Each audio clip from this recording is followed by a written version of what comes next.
Welcome to episode 75 with special guest Ross, who used to work at Blockbusters. So we have a good nostalgic chat about that. He currently works at Odeon. He tells us some interesting information and some horror stories. Do enjoy.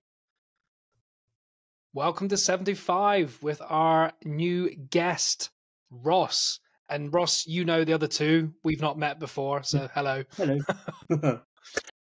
But yeah, how do you actually know James? Because it's James you know first, wasn't it? God, known you for must be 20 odd years now. Yeah, long time. Was it college? No, I think I know you from when I used to work at Blockbuster years ago, and I worked with a bunch of. Oh wow, that is rolling back the years, isn't it? Yeah, you both sound so depressed about it as well. I'm losing my voice. Old age, mate. I'm losing my voice, so I probably won't talk as much tonight. Thank fuck for that. What have you been doing? What have you been doing with your voice? I get paid to talk, don't I? So I lose my voice every now and again. We all get paid to talk. Yeah, dude, we all talk for jobs. Yeah. You need to just stay a bit more hydrated, man. It is all about the power of water is mightier than sword. So Ross, side note then, if you used to work in Blockbuster, I assume you mean Andover. Yeah, like 20. Yeah. Did you ever work with 2003? So you must have worked with Drew Lowe. I did. Yeah. That's how I think that's how I know James. I think it's through those guys. How mad. That makes more sense. Yeah, we used to. You used to hang out in the George years ago. Yeah. Yeah. So yeah, that was our place. Yeah, man. Back when it was actually a nice little town, decent little town. It was the Haven, wasn't it, the George? R.I.P. Best pub ever. Yeah, man. It was good times. Good years. Yeah, I left in 2010, but yeah, all the noughties. That was the only pub that was worth going to. Oh God, yeah. I was having a chat. Wasn't too bad. Sorry. The Globe was out. I was having a chat with someone at work. I'm sorry. Talking about Blockbuster though, just saying the beauty of a Blockbuster that rather than being overwhelmed by like streaming platforms like Netflix and Prime, you could go in and take your time and pick a film, and it wouldn't be in stock. You're going to settle down. Yeah. Well, that's the thing that I used to love. You'd have like 17 or like a wall of 20 of the latest film that had come out, and everyone was running to them. And you look at the back, it was almost like something like a Willy Wonka film. Everyone's looking for the actual golden ticket, which is actually the proper film, and the rest were just all empty cases and like, you bastard! And then someone's like, I found one! Then everyone would chase that person down to the till. What was another place in Andover? Ross, you might remember. There's another rental. What? Video Solent. That was the home. That was that alleyway. That had all the old stuff in it. That had like one copy of the newest films, and then all the other stuff was old. It was great. It was a really place. I used to buy work there, and it was great. Yeah, I used to buy loads of VHSs from there. Like they always had VHSs that didn't have the real cover. Still said Video Solent on it. It just had the tape in it. Remember getting Lawnmower Man? I laid claim to the reason they closed down because I rented a copy of Gangs of New York on, I think it was on DVD when it first came out, and I went on holiday with it in my bag, completely forgetting about it. And by the time I got back, the fine would have been too heavy to have paid because they fine you every day you're late. And I had a fine. I had a letter to the post about a year later, I think, saying that I owed 150 quid, and I was like, "Yeah, I'm not paying that." And they shut down. So you back that. Say again. That feels like it was special. That was like a planned move because they were obviously, a rival to Blockbuster. So you just got them. That was after. You just got them in after Blockbuster shut as well. That was coming. Well, I left Blockbusters not after they shut. Yeah, you remember when you used to buy the videos, the old ones from Blockbusters, and the cases were like way bigger than normal video cases? Yeah, man, the X-rated ones they'd like click in. Yep, they were so much bigger. This is crap on your shelf. This is now a great episode because I was getting you on because you work in cinema in the actual cinema complex. Yeah. At View Cinemas there, isn't it? Is it View? No, Odeon. Yeah. Odeon. But now you work for Blockbusters, so it's like double retro. Yeah. Yep. Love that. I used to for context, Ross. I used to live with Drew Lowe. Oh, okay. Me and him shared a flat. I went to school with him, so I love it. I knew drew low before any of these guys. I went to school with them. Nice. Secondary school, and then we got a flat together in London in 2010, and I lived with him and his cousin Colin. That's so cool. He's a good lad. He's doing well now. He's actually touring with quite a few bands. Yeah, he's doing tons. I love him to bits. I haven't seen him for a while, annoyingly. But I saw him the other week. He comes in every now and again to the cinema and to my other job. So it's he's doing all right. He's a good man. Yeah, no, he's quality. So yeah, before going to the cinema, then Blockbusters I still find interesting because that was my church when I was a kid. Because you don't go when you're younger, you don't go to the cinema all the time. That's a treat. Yep. But I used to go to Blockbusters every other day. We used to rent something a couple of times a week, and all my pocket money and all my anythings, I bought VHSs. As these guys will contest in my house, I had about 1,500 to 2,000 VHS tapes. Wow! Before I had to basically get rid of I had about 12 shelves in one bedroom, and I had to then go into a second bedroom and start building shelves in another bedroom. And then I had to get rid of them all and buy DVDs. Yeah. So it was a long process. I think I had about Blockbusters was like my haven. Yeah, I had about 250. I think 250 to 300 when I was in my mid-teens. I used to get between 10 to 15 films every Christmas. It was great. Because I used to know which ones were videotapes, so I used to open them first, and then leave all my soft presents for last. So I knew they were clothes and rubbish stuff. But every Christmas, boring every stuff birthday, when you're a kid. Yeah, I miss them days, man. It's great. Yeah. Nice. So, sorry, how long were you in Blockbusters for? When did you start? So I started when I was 18, 2000. And I left in 2003. Okay, so you're like a couple of years older than us, I think. Yeah, 42. Did you get 42 in a month's time? Nice. Did you get the job? Did you get the job because you love films, or did you get the job because it was just a pretty cushy gig? No, man, I got the job because I love films. I was working already full time in another place, and I applied when I was 17 at Blockbuster. And then they said, "Oh, you can't work here till you're 18." And they're like, "But we'll keep your thing on file." And I was like, "Okay," thought nothing of it. Literally got home from work one evening. I had a voicemail on my landline and saying, "Can you come in for an interview?" Best night of my life. Genuinely, at that point, it was the best night I got. I was fucking dancing around the living room. I was like, "This is amazing!" And I went into the interview, and they almost gave me the job on the spot because I was just so enthusiastic. I was like, "This is great!" And I loved it. And I got the job, and I stayed there for like 3 years. And it was so much fun, man. So much fun. Just the guys we were working with, we had such a blast. Isn't it weird? Because it's just like, if someone's outside the world of that, it's just a retail job. It sounds non-special compared to other retail jobs. But if you really love film, you're getting those VHSs or DVDs before anyone else has seen them. Yeah. You get to know what's coming in. You get to be the cool guy that when someone goes in, I don't know what to watch. I feel like a thriller, but I don't want that. And you just know shit. Yeah. You're like the Oracle. Yeah, it was great. We used to. I'm so mad to think would do as well. Sorry. Yeah, that's what cool people do. They go to you for advice, wisdom. I mean, people even remember me still around town now from working in Blockbusters like 20 odd years ago. I had a lady come in. Do they still have? They're like, "Oh, didn't you used to work in Blockbusters?" I'm like, "Wow, you've got a hell of a memory." That was like 22, 23 years ago.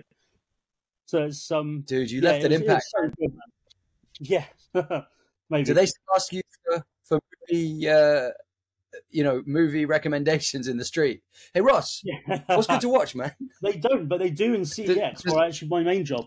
So where we obviously sell DVDs and stuff in there, people come in and they ask, "What is anything good coming?" And I'll stand sometimes, even at the cinema, I'll stand for like 10 minutes and have a chat with someone about a film and just say, "Yeah, I'd recommend this one." Mate, and then they'll come out and go, "That was shit."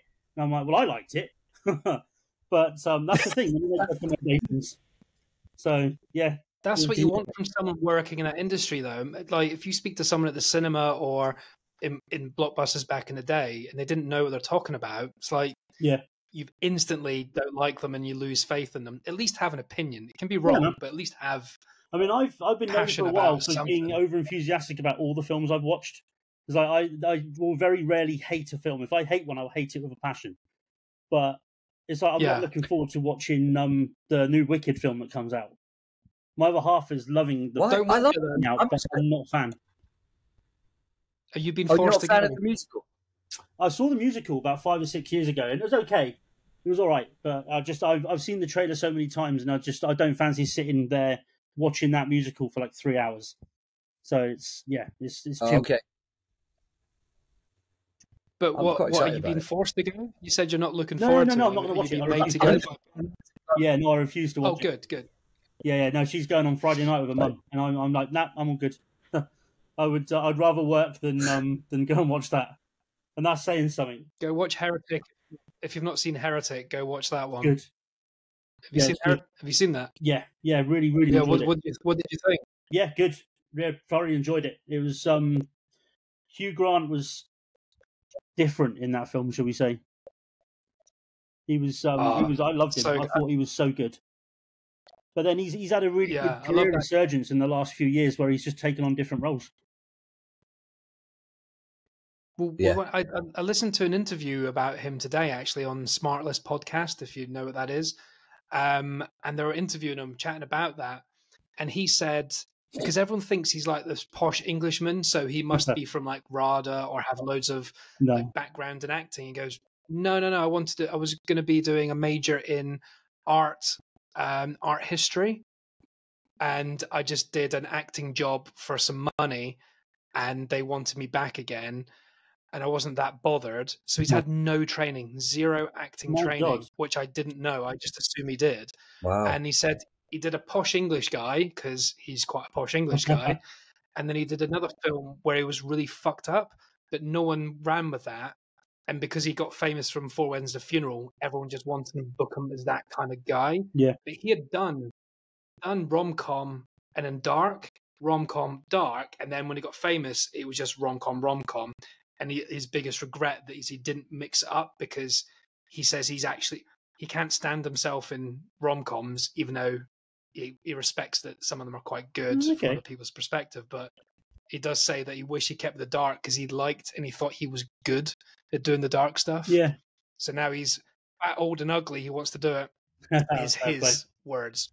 But everyone's saying he's still a beautiful man. I can say, my favourite performance of his. He's got some. Say again? What? Yeah, I love him. In The Gentleman, he's amazing. The Gentleman, yeah, he steals the film, man. Yeah, man. Him and Colin Farrell steal the film.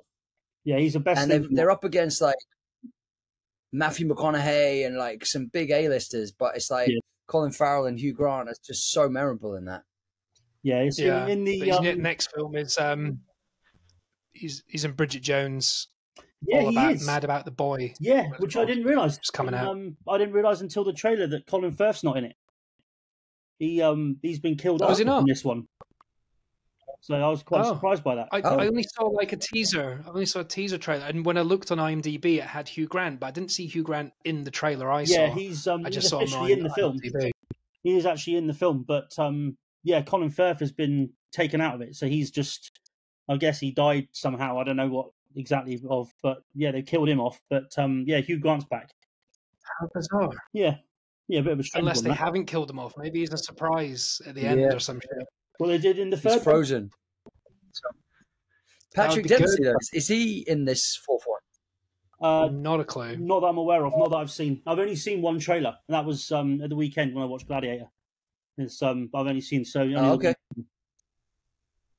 What were your thoughts on the new Gladiator? Loved it. I haven't seen it, but I know Kevin has. What did we watch this week? On Cinema Selection.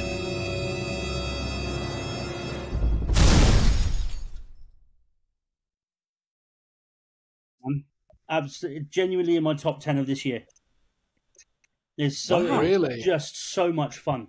Go into it. Don't expect it to be historically accurate, because it ain't at all, obviously. But if you're going in for a history lesson, you'll be severely disappointed. But it is a brilliant, brilliant piece of just violent fun. And yeah, Oh yeah. Yeah. And I personally, But they did really do all that. I liked it more than the first one. Whoa, that's a bold statement, dude. Yeah, no, I watched the first one again on Friday night for the first time, but it's more entertaining than the first one. It's not a better film, but it's more entertaining.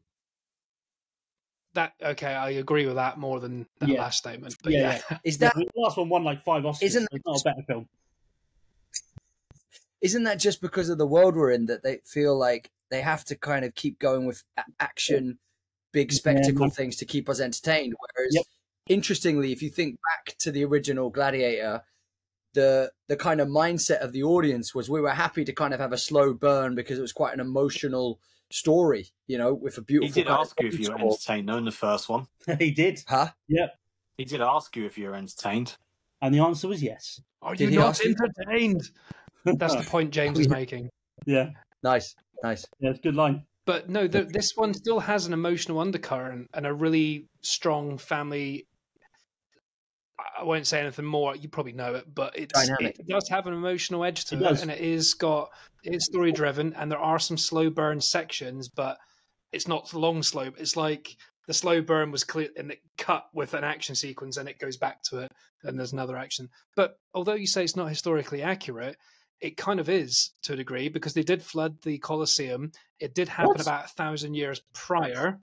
Yeah, that's real. They flooded the Colosseum, and there was fish and stuff in there. No, there's no proof that sharks were ever used. But even Ridley Scott says when you're bringing in water from you never know you're going to get caught. So there were fish and all sorts in there as well. But they did it, and I think this film is set. I could be wrong here, like 1200 AD or something. But it was 1100 AD when they actually did the flooding, not when Gladiator is actually set. Wow. But who gives a fuck when it's that old? Mate, I never knew that. And they did use rhinos. That's crazy, man. But the guy that directed it, Ridley Scott, is 89 years old. That's the maddest thing of it. Yeah, the guy that directed it is 89 years old, and he directed it like he's in his 40s. Wow. Yeah, it's insane. And Clint Eastwood, 94. Yeah. Just did Juror number 2. Out film after film after film, that guy. He's got so much energy about him. It's unreal.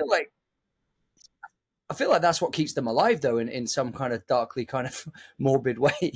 Like their passion for telling films. It's like it was the same with Scorsese was saying that. Like he's like saying there was people saying, "Oh, when are you thinking of kind of hanging up your hat?" And he's like, "Probably when I'm dead, man, because I just enjoy making films and working with people and filming and telling these stories." You know. Drew, on that, Scorsese's got a new film coming out, which I think only I'll be interested in, but I urge you all to watch. It's on Disney Plus, and it's called 64, and it is about the year 1964 from the perspective of the Beatles. It looks brilliant. Oh, wow. Okay. So it's a Beatles documentary / film. Oh, who's he cast as the Beatles, though? Or No, it's the Beatles. It's just him creating a documentary narrative through documentary footage and stuff like that. It looks fantastic. Have you heard what Sam Mendes is doing? Going back. Go on. He's doing a Beatles film, but he's doing one from the perspective of all 4 separate Beatles. Yeah, 4 films. Yeah. I can't wait for that. I don't know when that's out, but that's been in production for a few years now. I heard about it 2 or 3 years ago, I think now. And that sounds quite interesting. I think what's his name from? It's a film about individual people. Yeah. The John Lennon one is just going to be in bed all the film, and then he's going to be getting told what to do by Yoko, and just kind of under her thumb. Then he'll go to get out of the bed, he'll stretch, and just say the end. Thin. You'll step outside the front. You know, it's my background. So I've got a Beatles vinyl sitting right there. Nice. Magical Mystery Tour. He was literally just listening to the Beatles before we came on. That's the exciting thing for my week. I bought 2 vinyls Beatles, and I have now completed them finally. Nice. Got them all. You completed them finally. Finally. Finally. I've got them all CD. I've got them seedily as well, but no, finally. Now you can get them on cassette tape. Not on tape, unfortunately. What about mini disc? Yeah, got them on mini disc, but that's copied from CDs. I was going to say about Ridley Scott. Did you know that? Well, I've got a feeling Ross will know. You guys might as well, but he's like one of the fastest directors. Like Gladiator 2 is a massive spectacle, and it was done in I think 56 days. Yeah, I read something about that. That's less mad. than 2 months. It takes people a year or longer to create films like that if you're a normal person. It's insane, man. Yeah, like Lord of the Rings took, like, you know, how many years to do Lord of the Rings? Well, exactly. Not all of the rings. He did Napoleon in less than 2 months as well. And that's a massive war battle sequences and stuff like that. That was okay. Yeah. Ooh. Well, yeah, that was very historically inaccurate. But Shots fired. it is fun. I enjoyed that.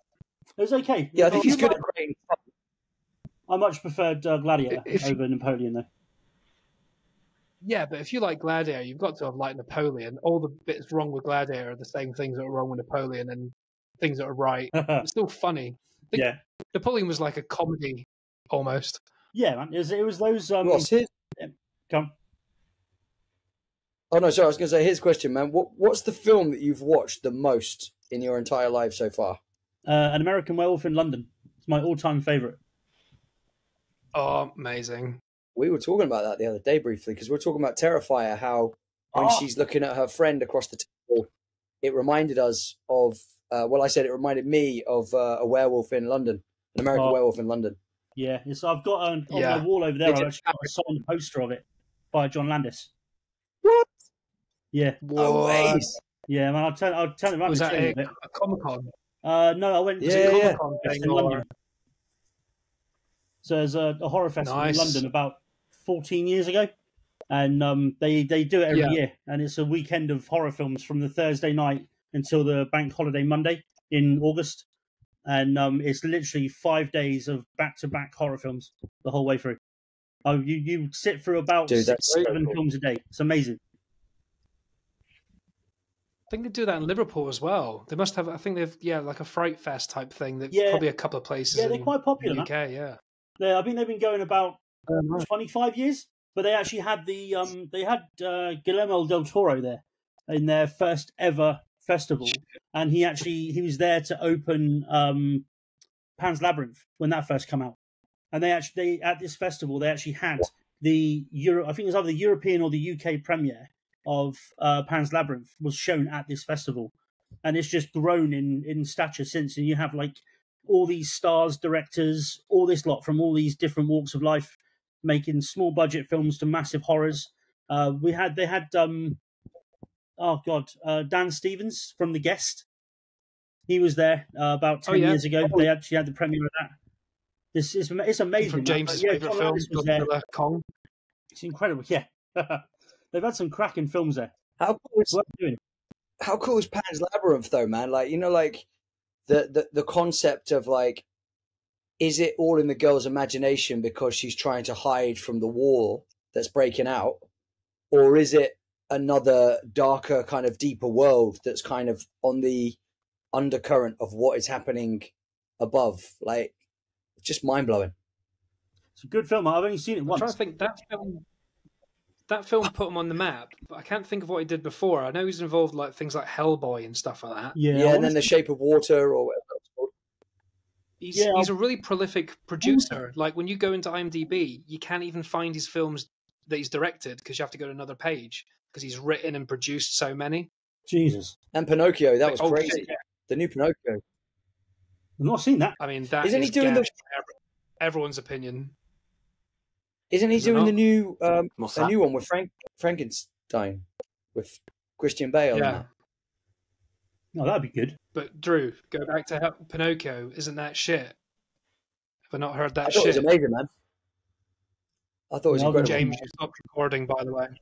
Oh, he's on his phone call. But yeah, did you enjoy Pacific Pinocchio? Rim. I've not seen it. It's one that I've not seen. It's okay. I wanted to see it for a while, but never got around to it.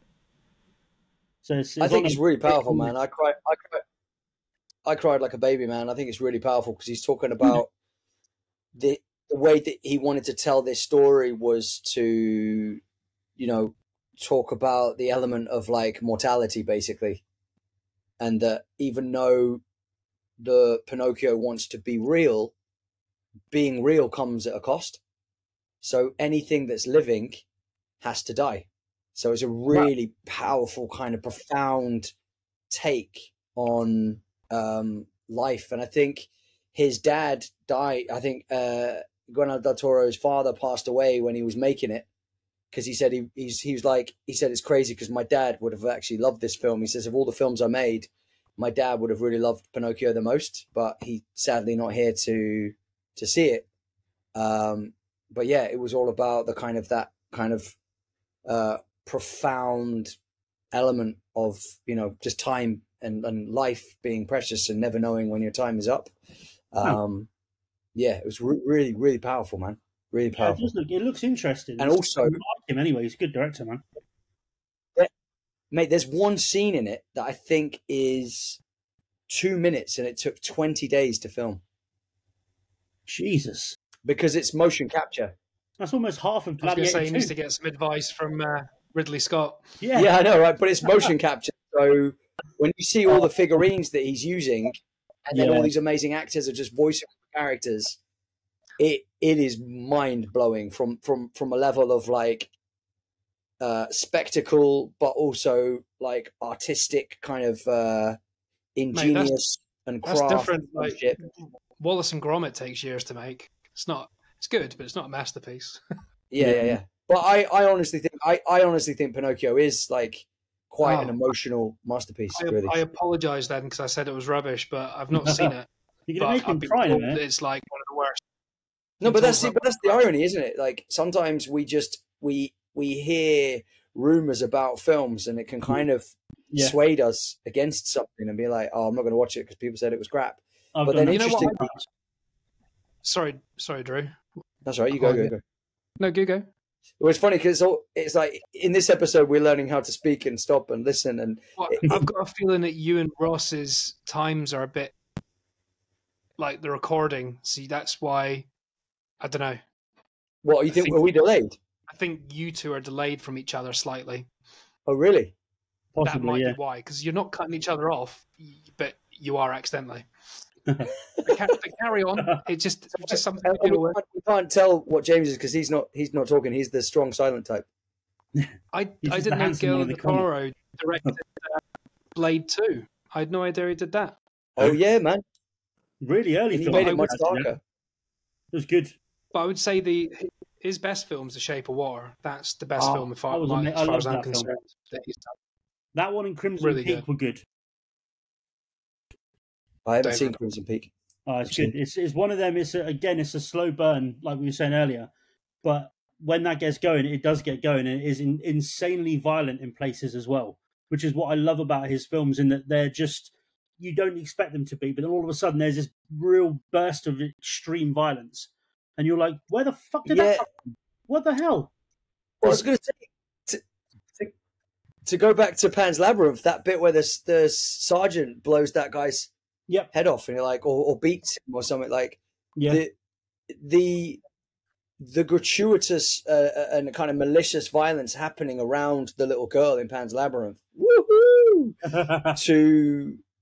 She's trying to escape one evil that's kind of innate in sadly in certain humans, to go into another world where there's the creatures that are asking, you know, her to do kind of dark and kind of mysterious things. And Pan's Labyrinth is an absolute, I mean, that's just strange, James. They're not asking to do anything like that. We love it. The kind of ambiguity of things going on with that film is brilliant. Because, you know, when I think at one point it asks the little girl and says, "You need to give us some blood" as the final task. I don't know how well you remember the film. Actually, you've only seen it once, Ross. So I've seen it twice. Years ago. I've seen it twice, but like I was telling Kevin, for some reason, there's part of my brain that is just probably like Blockbuster, the equivalent to Blockbuster. It just keeps scenes stored in there and movies, and I can remember them so clearly. If they asked that question and she just went, "Hold, please," whipped out a jam rag. There you go. What? I missed something. What are you about? You want a different call, James? When James doesn't speak, it's all fine, and and then as soon as he speaks, this episode becomes an 18. I heard them on mute. But Yeah, basically, I was saying that there's a bit at the end where I think she cuts herself or something. Something happens, and she's running, and she falls, and then all her blood is dripping onto the target that the monsters asked for. So the ambiguity is you don't know if she's been offered a place because she did the final challenge and the kind of like self-sacrifice. So there's a really cool, eerie kind of ambiguity to it. But yeah, I think Pan's Labyrinth is amazing, and I think anybody watching or listening to this episode should seriously treat themselves to Pan's Labyrinth because it's a masterpiece. Understand what you're talking about and what the jam rag was about. Yeah. Well, they can understand. They can understand the jam rag gag. There's a reference to blood. Does anyone know the opposite of this? The baby. Do you remember the baby? Oh yeah, that's brilliant. Long legs. Long legs. That's genius. Right, let's go back. We deviated massively. We're talking about Blockbusters. What is the? Can anyone remember the first film they rented from Blockbusters, or Titanic. an early one? What? Good God. Titanic. Nice. Really? Wow. I don't know. When did that come out? I don't know. We're guessing, aren't we? No, it was You guessing. have no idea. No, Titanic. If you tell us what year Blockbusters started, I will give you a guess on the film. that was 97. Yeah. Book. When did Blockbuster open? I don't know. All your life it's Probably been around it's then. been existent. I don't remember being there much. If you give us like a ballpark for like when it started, I don't want to Google I it and think get the answer. I'm going to check it out. I think it opened in 1995. Yeah, I don't think it was far off. Really? It I can't have been used the to go to a 80s. place in. They were still Tidworth. deciding whether to use Betamax. 1985. Okay, so it would have been. 85, Let's wow. go with. Oh, It must have been in the But horror that's film. in Texas. That's in Texas, so it might not have been Okay. in Britain. Let's put it in the UK. Is there actually an answer to this question? Well, yeah, Google will tell you. 1989 in the UK. Jesus. Okay, the When I was first 6. UK film was maybe a comedy. I was. Actually, thinking about that, mine must have been something like E.T., but the first one I remember is actually Terminator, but I must have been like, Nice. that must have been like 92 or something like that when I was like 9 or 10. Yeah, I remember. Because I remember, Carry on. no, I remember being too young for it, and all my friends being like, can we come around and watch it? And my mum was like, I can't be responsible for them, but you can watch it. So Nice. I got to watch Terminator and Terminator 2 when I was like 9 or Yeah, I something. think I was about the same age. It didn't have sex in it. It was cool. Oh man, I was. I think 7 or 8, maybe 9 when I first started watching like adult proper like 15s and 18s. And we used to go. So we lived with my stepdad for a bit, and he lived in Andover. But you know the bottom of the hill where the train station is, and you got the Happy Shop Yeah. there. They used to rent out videos in there, and we used to go in there every weekend, and we'd rent a film, and we rented Die Hard, purely based on the fact that I liked the actor in it, because I remember him singing a song we used to listen to, who's Bruce Willis, obviously, but he sung a song called Under the Boardwalk, and we used to have that on in the car on a mixtape, and I was like, I remember looking at that tape going, that's the man that sings Under the Boardwalk, can we rent this film? And yeah, it was Die Hard.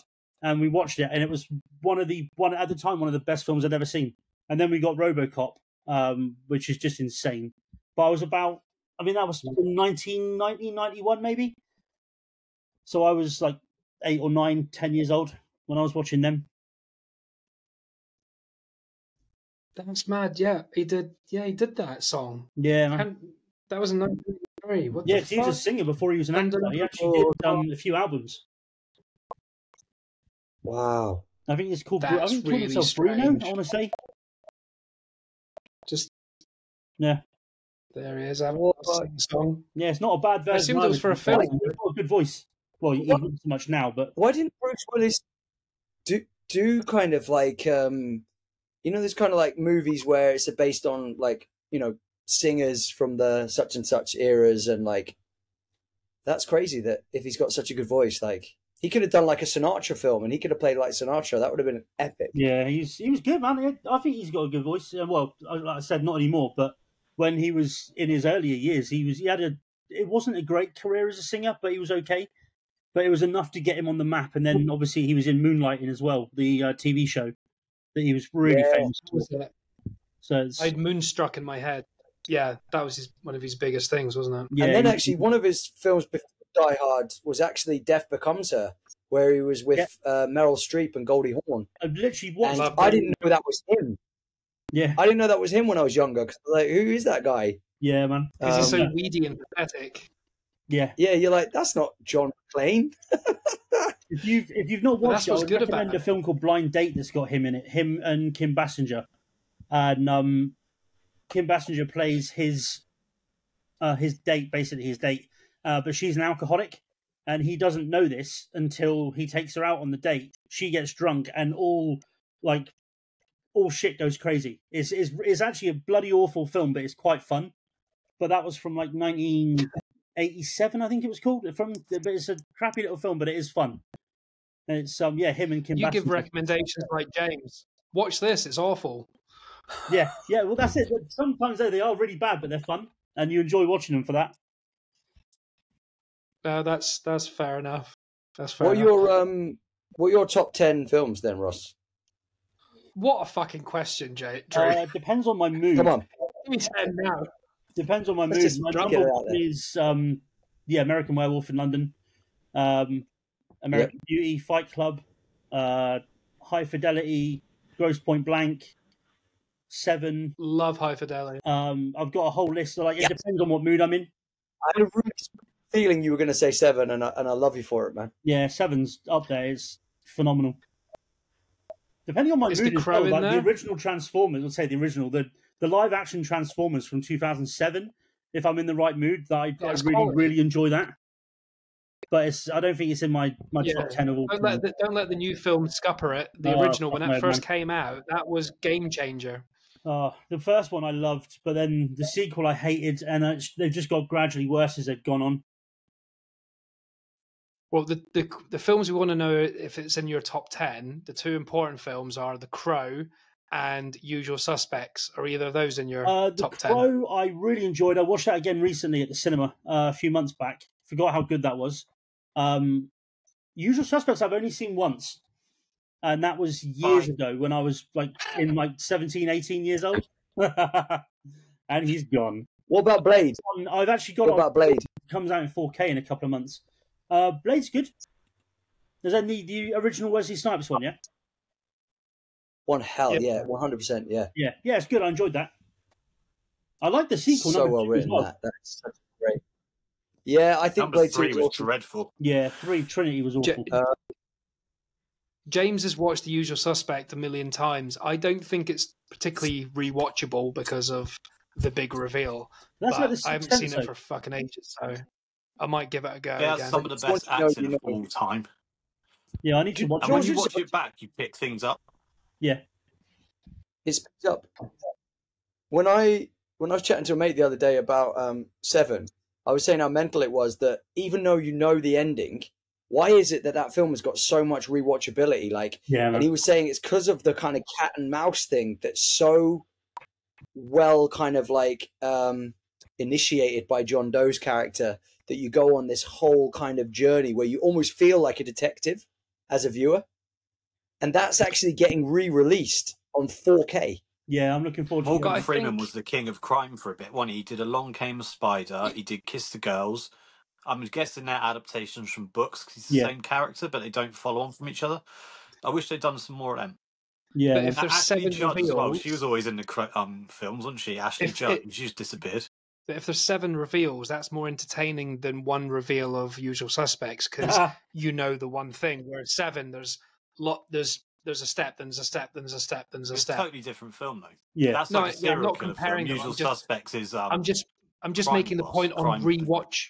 No, James, I'm just making the point on rewatchability. I could watch it every day forever. I will say I think you do though, James. Yeah, but you're a little bit mental. But the two I had all the different editions when it came out on Blu-ray, like every edition you can imagine. I'm getting the 4K one in January. It comes out on Usual Suspects. Comes out in a limited edition from Arrow. I think it's also got one of the best scores of all time. Okay. It's one in very few films. I don't think there's any music in it as far as songs. A lot of films have a song, don't they, every now and again, where this I think is all score. I will give it another go. on your recommendation. Well, I think Beverly Hills Cop is just song after song after song, isn't it? I think the script, Andrew Kevin Walken kind of shot himself in the foot after doing 7 because any script after that, he couldn't. He's kind of like, like that famous thing of like where a band bring out their best album. They're like, how the hell are we going to top this? Like, we've kind of shot ourselves in the foot here. I think 7 might be one of the best. High. Go on, sorry. I think 7 might be the best crime film from the detective's point.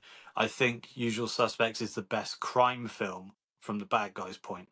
Oh, that's a really nice perspective there. That's a cool. Yeah, that's a really. I mean, then you've got obviously Reservoir Dogs you're putting in the conversation as well, True. I guess. But and The Town as well. No, the Ben Affleck one. The Town was pretty cool. I enjoyed that. That was good. I just typed in the best then crime I suppose movies. if you're looking at, then you're going down the lines of A Silence of the Lambs as well, I guess. That's quite a complicated one because you root for the good guy and the bad guy. Yeah, you root for Clarice and for best crime films. I don't know if you agree with this, but Usual Suspects is number 1. Then you've got Heat. Yeah, did I write that? Oh, Goodfellas, Fargo, Leon. Shit, no, Goodfellas is in my top 10. Goodfellas is my favourite gangster film of all time. Goodfellas is in my top 10. 100%. Yeah. Oh, wait. Here's a question for you. Leon's in there. Goodfellas versus Casino. Goodfellas all day long. And Training Day. Really? Training Day? Yeah. Training Day's interesting. Goodfellas wins. Training Day's entertaining. I wouldn't say it's like brilliant. Guys, there's no conversation where Goodfellas is mentioned and that is not the number 1. Yeah. No. Which one? Any conversation. I think it was. Yeah. I wouldn't put it down as a crime thing. I put it in the gangster kind of. I know it's the same thing, but I would put it in a different category. Wait, are you talking about Trainspotting or Goodfellas? Love Trainspotting. Training Day, not Trainspotting. Oh yeah, sorry, Training Day. Sorry, yeah, Training Day. Amazing. I think that's a good film. How did that sneak in? Leon's amazing. Leon's one of the best films that no one's seen anymore. I watched that again. First day after. Gary Oldman's brilliant. Yeah. Today's your training day, Officer White. Natalie Portman as well. Forget about that. Very young. Having Denzel Washington, he's always playing a good guy, or he's kind of like, he was kind of typecast like as a kind of Morgan Freeman in the sense that they're kind of like the wise sidekick, right, in a lot of films. Who? But as soon as Denzel Washington, he plays a villain, he gets an Oscar. Do you know what I mean? I actually think, if we're going to go down that route, I actually think he's better in Man on Fire. I think that's brilliant. Oh my God, he's amazing in Man on Fire. Yeah.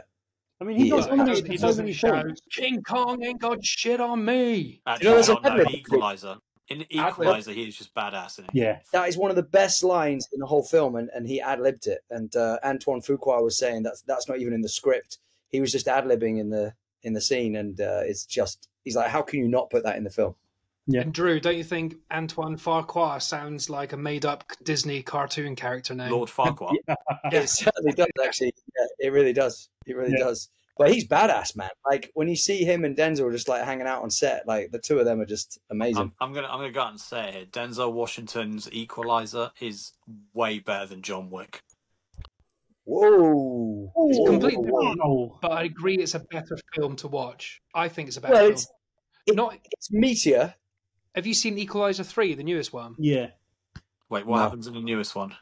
The guy really good out of the window by his neck in the wheelchair.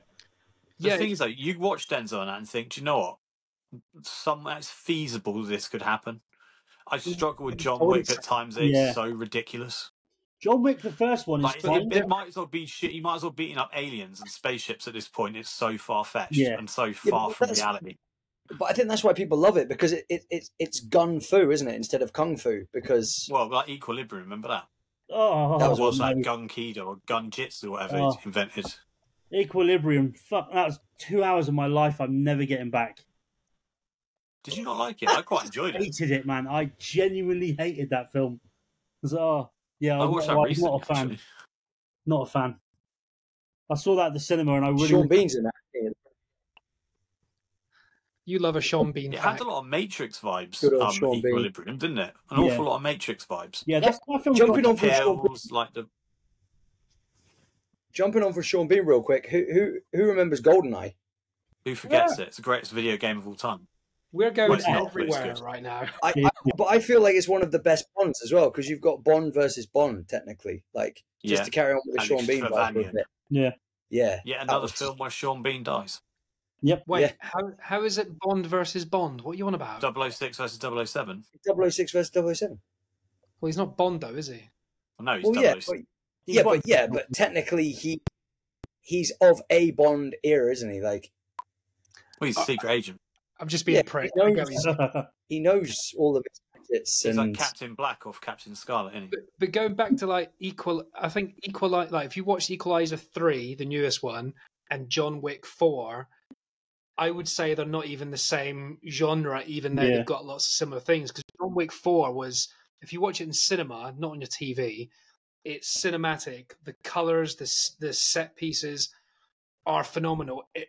The whole film, I was just going, wow, wow, wow, wow, wow.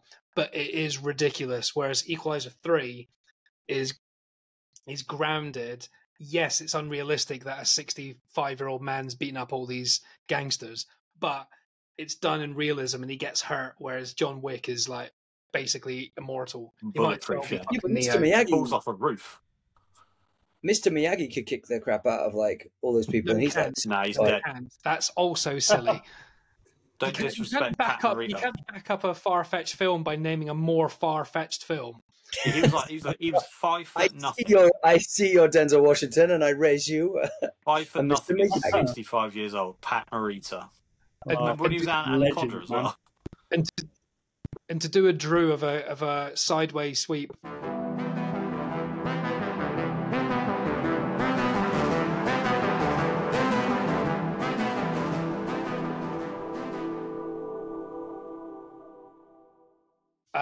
Cobra Kai, the second half of the last series, is now available. I love it. Nice. I watched it already. I'm loving it, but I've not seen the new one yet. When is it? Oh yeah, no, I love it as well. But what point? The sixth and last series, they released 5 episodes like 3 months ago, so they all appeared. So I binged them, thinking that was it, and I go, another 5 episodes will be released in 4 months' time. Yeah, they're doing it Why? in 3 parts. Kev. Yes, 3 parts. annoying. Next one's in February. And Are you kidding me? It's not even it. No, you didn't think that would be the end. They What do you mean? left it There's another completely season? open. The end of the season is the next 5 episodes in February. But that's the last of Yeah, it. I know that. That's what I'm fucking saying. What I'm saying is the last series has 5 episodes right now. Yeah. The last 5 episodes just got released a couple of days ago. Yeah. So it's all available. No, Are you telling me that's there's not more? finished. There's Yeah, more. there's more in February. Fuck off. Yeah, they wouldn't leave it how they left it in the middle of a tournament, would they? Well, I don't know. I haven't seen it, have I? Because I've not watched right, okay, the my last 5 bad. yet. Yeah, when you watch it, you'll realise that it can't be ended. Because I was fuming. I was like, that's the worst ending. That's worst ending since Game of Thrones. I want But to then say they're like, ends oh, at there's the another semis. set. Like there's a Right, semi I'm that waiting- ends. I'm waiting for February. Yeah, I mean, it's left wide open.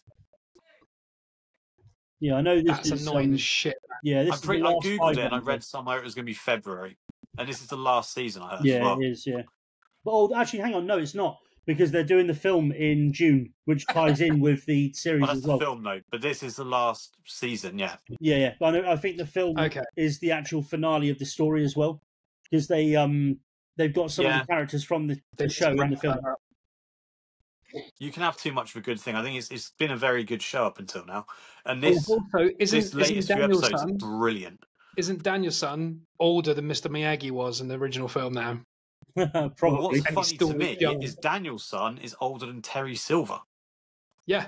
How fucked is that? In that film, he looked like amazing. he could be his dad. He looks Yeah. incredible. I Yeah. can't believe how. Even now, he looks like much older as well. I mean, they still look good, but he still looks older. Kev, you'll love the next 5, the most recent 5 episodes. They are brilliant. I know, but I'm going to wait till February now and know that it's not finished. It's going to just piss me off more than anything, and I'll But then forget. you'll see spoilers by then because everyone's like going to post spoilers. That's fine. It's not going to be that spoilery. It's Well, a cheap I'm pretty program. sure Kevin has some Odeon questions for you. Maybe. Oh God, Drew! Wow, look at you. Jumping straight in. It's as if we got him on for a reason, and an hour later we haven't discussed any of that reason. Yeah, but then I'll say also, one thing though: in the Cobra Kai, one of Here the we go. main characters gets murdered. dun, dun, dun. Well, in the Well, newest ends up one. dead, should we say? In the newest one. Yeah, one of the main people gets Don't ended. say Yeah, anything. Oh shit. Okay. Ooh. I'm behind. I've only watched up to the end of series 5, so I've got all of this latest. when they season. die, the entire cast, good and bad guys alike. Holy shit! Okay. So even like Silver and Kreese and everyone are like shocked. Was it a school shooting? Well, it's based in America, so it could be. Believe it or not, it happened in a karate tournament. All the contestants die because of a school shooting. This whole season, second half of the season, the whole lot of it is filmed at a karate tournament. The Tenpan Sai, whatever it's called, the main one with all the world competing.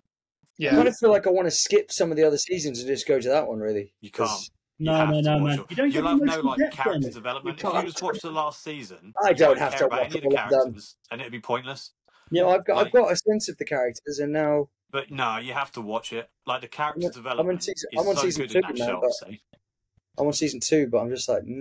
It's good character development. The first 2 seasons are the worst 2, obviously. It just it does get better. Brilliant.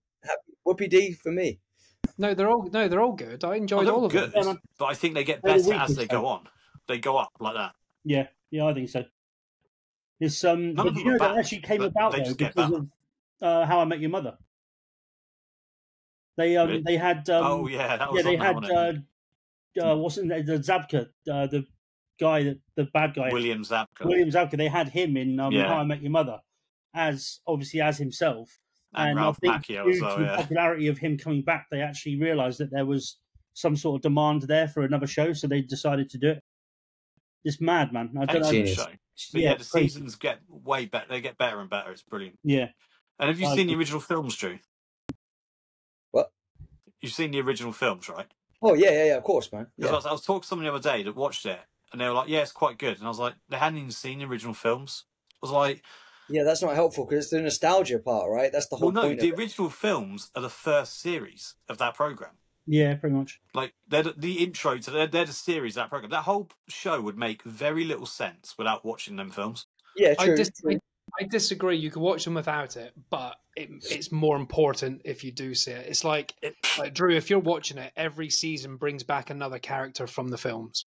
There's a new character every time, and it's always like the nostalgia. Wow. Actually, I'm on season 3 because that nasty guy. You know, I don't know the series, mate. There's too many of them. Season 3, I think it's one of the nasty guys comes back. That's when Terry Silver comes back. There's a nasty guy in every series. The guy that broke Thingy's nose and like he breaks the rules, like in the Karate Kid. Terry Silver, I think. Let's not pretend it's good. It's technically a bad series, and what's good about it is that you're embracing the cheesiness. That's what I'm saying. It's the nostalgia. I think it's a brilliant watch. I think it's genuinely a brilliant watch. Yeah, I just said that, but it's not a brilliant series.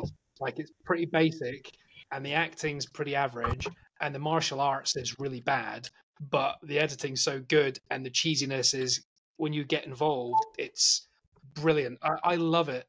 I'm addicted to it. I love it because it's karate tacos. That's what I think, anyway. Yeah, I've only seen the first 2 films. What do you think about Alien? Yeah, I can't remember 2 films. Yeah, I've not seen the next Karate Kid. I've not seen the 3rd one. So when certain characters come into the show, I was like, "Oh, I've not seen these before." And then I read, and I was like, "Oh, it the 3rd film is Terry Silver and Mike Barnes, isn't it?" So yeah. If anything, you could get away with not watching the 2nd one because it's only Chosen that comes back from it, and that girl briefly. Yeah, you could probably get away with not watching number 2. Is number 2 when he fights in China? China, yeah. Slide down the thing and he does that cool kick. Like, yeah, it's my least favourite Karate Kid film, to be fair. Oh, yeah. I was expecting Hilary Swank to come back. Oh, God, I hope not. Christ, that would be a turn-up. That's the only one they're missing. That's the biggest name they're missing. Yeah. No, it's not a big name. She never needs to be in anything ever again. It's a big name. She's amazing now. No. Well, she's in the MCU, man. She was in the Captain America once. But she's still... Was she? Yeah. Are you sure? Was she? No, sorry, no. No, sorry, no. I got it wrong, guys. Hilary Swank is from $1 Million Baby, which is like one of her finest films. Like, she was amazing in that. You say one of her finest. Name one other. And she's in Boys Don't Cry. Yeah, she's in Insomnia with Robin Williams and Al Pacino. Oh, P.S. I love you. Yellow Jackets. Mother. James, have you seen Insomnia? I don't watch anything with Hilary Swank. She's in Logan Lucky. You've seen that? Mate, I'm sorry, but Insomnia that's up there with Seven for me. Insomnia. I wanted to get it on DVD, but you can't get it anywhere, or even get it bought on streaming platforms or whatever. Yeah, it's hard to get hold of. Yeah, I bet you can. No, it's really hard to get hold of, man. And it's weird because I thought when I was going to buy like the Nolan collection, Insomnia was one of his first films, which kind of put him on the map for Hollywood, and it's not even in his collection. What do you think of Memento? I know he didn't write it. Oh, I love Memento. What year did it come out? Was Memento 2000? No, Insomnia. Yeah, it was around then, I think. 1998? 1998? It was around the early 2000s to early to mid 2000s. I know that much. 2002? Possibly. Because actually, wasn't that the time when Robin Williams started doing loads of villains? Because then he played. Yeah. True. I can't see it, mate. Just explain because your screen's not clear. Yeah. It's Al Pacino chatting to some bloke on a sofa. Yeah. This is that Insomnia film. Yeah, but Robin Williams is in it as well, and Hilary Swank plays an FBI agent. It's a brilliant film. If you like Kiss the Girls... Yeah, I'm watching it right now, Drew. That took me 12 seconds to find that online. Yeah, but dude, I'm not... Yeah, but that's not the whole film. That's a scene. No, it's the whole film, Drew. It's on for an hour and 18 minutes. No, yeah, but 18 minutes, sorry. If you listen back to this, I wanted to buy it, not stream it. Do you want to know the website to watch it on? Billy B? It actually is. Billy.tv. What the fuck is that? I've never heard of it. It's like a porn site. The website's got like every film on it. Yeah, Billy Big Balls. Billy Blue Balls. Right, cool. Anyway, let's move off this random chat. For the last 20 minutes has been like, what the fuck are we going on about? Like, God knows. I think we lost a lot of listeners at that point. We just took a right at who gives a fuck. Yeah. So, right. We've got Ross on chat about cinema. do I work there? 1 hour has been. Like, yeah. Do you know what? They're going to be like, this is false advertising, this episode. But like, well, we did Blockbusters, and we deviated from there, and that's what was good. Yeah, that was a Blockbuster video. That was a nice bonus, actually. A little bit of Blockbuster chat. So, yeah, so Ross, you work in Odeon Cinema. I do. And you've met those two coming into the cinema a couple of times. Yes. Is that when you first met Drew, I take it? Yeah. Yeah, I think that was... I feel like I know you from somewhere else, dude. I do feel like... Blockbuster, perhaps, no. I feel like I know you from somewhere else, though. Probably the George, then. It could be Crime Watch. Maybe the George. Oh, yeah, it could be, man. So are you all the same age? Sort of. Kev's old. We're in the same group. Like that. I knew Drew Lowe as well, and some of the gang, and yeah. Okay. Yeah, that's what I'm saying. Like maybe I met you, Ross, but because you're about 20 years older than the kid I would have remembered, I don't remember you as your face right now. That's really different. So I'm the same, but I only remember children. Did you go to the Angel a lot? Yeah, not so much the Angel, more the George. Okay. Plus, if you name any pub in Andover, he's bound to have been in one of them at least. Anyway, stage. But, yeah. But the George is our hangout. Like we were there every Thursday, Friday, Saturday. Yeah, all the gigs, all crispy stocks, all that type of stuff. The George was a vibe. The George was a vibe. I used to live there, didn't I? Literally lived there. Yeah. Oh yeah. Then Jug lived there. I lived in the flats above. And then Jug lived there with Lauren. Disco Steve as well, wasn't it? He used to live there. Steve Dillon. Oh, Steve Dillon. That guy. What a hero. Yeah, man. Our boy. Yeah, he's a good lad. Horrible. Yep. So, let's. Paul listens to this, by the way. Steve Dillon's little brother went to school with Paul Dillon. He's also friends with Drew Lowe. Me, Drew Lowe, and Paul Dillon were in the same class. Nice. Oh, school friends. Yeah, Steve was the year above us. I remember like hanging out, speaking to Paul more recently, and he was saying it was really strange that me and him grew up together at school, and then as you leave school, you go to college and you do other things. And he goes, "It's really weird that you ended up being friends with my brother more than me when we kind of, grew up and parted ways and stuff like that, which is odd." But then again, we did see Steve a couple of days a week, every week for years and years and years, DJing and being in Power Funk Trio, one of the greatest bands to ever exist. No, he was a Kev still hangs around schools. Yeah. Anyway, lots of love to Steve and to Paul. Oh, yeah, because Dave as well, right?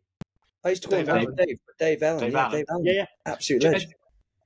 Gareth was with them. Ross, do you know Gareth Roberts by any chance? I recognise the name, but I don't know. I'm crap with names, but I'm better with faces.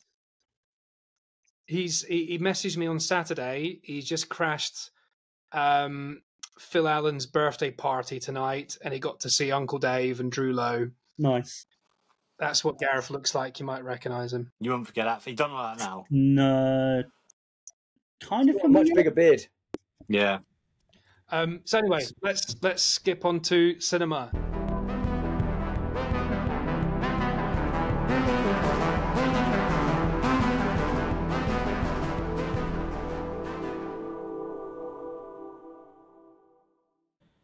Ross works in Odeon in Andover, and I just thought that was interesting because we talk about cinema all the time, not just about films, but like nachos. Well, yeah, Drew's nachos. obsessed with nachos. James is very confused how cinemas still exist and thinks they're all going to shut tomorrow. But I still think there's a massive appetite for cinema, and I think since the pandemic, it's picked up. Just not Cineworld. Cineworld, Cineworld in my area is massive. Yeah. All I will say is, if thing is, though, Odeon have got an advantage, though, haven't they? Odeon have got the big advantage. They're owned by AMC, which is massive. I wouldn't say that's an advantage, mate. They're in trouble. They're in debt, huge debt. Are they? Yeah. Oh, AMC I in reckon America, they make loads of money like a loan and stuff. They luckily, I don't think Odeon are affected by that, but because they're different. I think you are sure they're different entities, but they're owned by the same. But yeah. I was shocked because I read on about AMC. It was when Cineworld went down. Yeah. And unfortunately, I think it will go. Yeah, it won't. It will. They've lost. It's massive here. Awful lot of money. My Cineworld round the corner is always always got stuff going on. One Cineworld. Yeah, but they're not shutting them all. The threats in the news are like they're going to have to shut like 20% of them or something. Yeah, that's the beginning of the end for me. Very rarely does that happen. And they're like, ours has got a big. Up again. Ours is in a big shopping complex, and it's serviced by Chester, like a massive area. It's got 4DX, it's got IMAX, it's got 10 other screens. It's massive here. How many people in there is irrelevant though. Wilkinson's went under and they were always busy. It's how the business is run rather than how many butts are getting receipts. Well, should we ask the expert? Let's ask the expert rather than conspiracy theorist James. I would use Ross. What are you actually seeing? What are you actually seeing on the ground? At the moment, really busy. Really busy. The last 2 weekends have been our two busiest of the year, with Paddington and Gladiator. This coming weekend, we've got the new Wicked coming out, and then we've got the second weekend of Gladiator and the third weekend of Paddington. And then at the end of the month, we've got Moana 2. And these films, I mean, even Wicked this weekend is already looking busy. If you have a look at the numbers for Andover this weekend, they're massive, man. Because I worked on Saturday night, and Paddington all day Saturday was really busy. When I say that, I mean there was some of the shows where there was over 100 people in them. It's there's an appetite for cinema still. It's mad. If you go, it's like obviously you guys have spoken in the past about going and you've seen it empty and you've seen it like not doing well. But if you go on just like a random Wednesday or a Thursday, then it's not busy. But if you go when the right films are out at the right time, it's mega. It's like the night you come in to watch children's films as well. Oh, huge kids films, massive, man. What was it you watched? See, this is what I was trying to get at the other week, that whether you go on a Saturday and it's heaving, or a Saturday and there's no good films out and no one's gone to see the films, the overheads are the same. Yeah.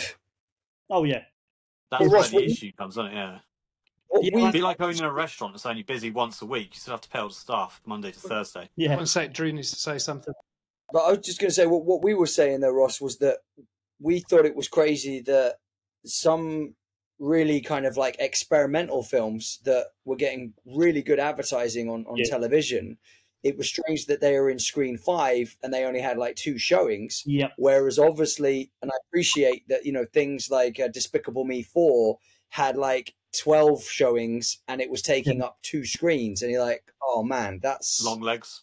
When we thought the irony was, you could have had Despicable Me in screen 5 because it feels like a little kind of TV for kids, and then it could feel like you could turn it into a creche and then you could have a bit of a party down there. Especially evenings, like who's going to see Despicable Me at 9 o'clock at night? That's what I mean as well. I mean, it all comes down to like the contracts that get signed. So we're as a cinema, and I've in cinemas in general, they're held to a contract where they have to show a film a certain amount of times per day. Otherwise, they won't get that film at all.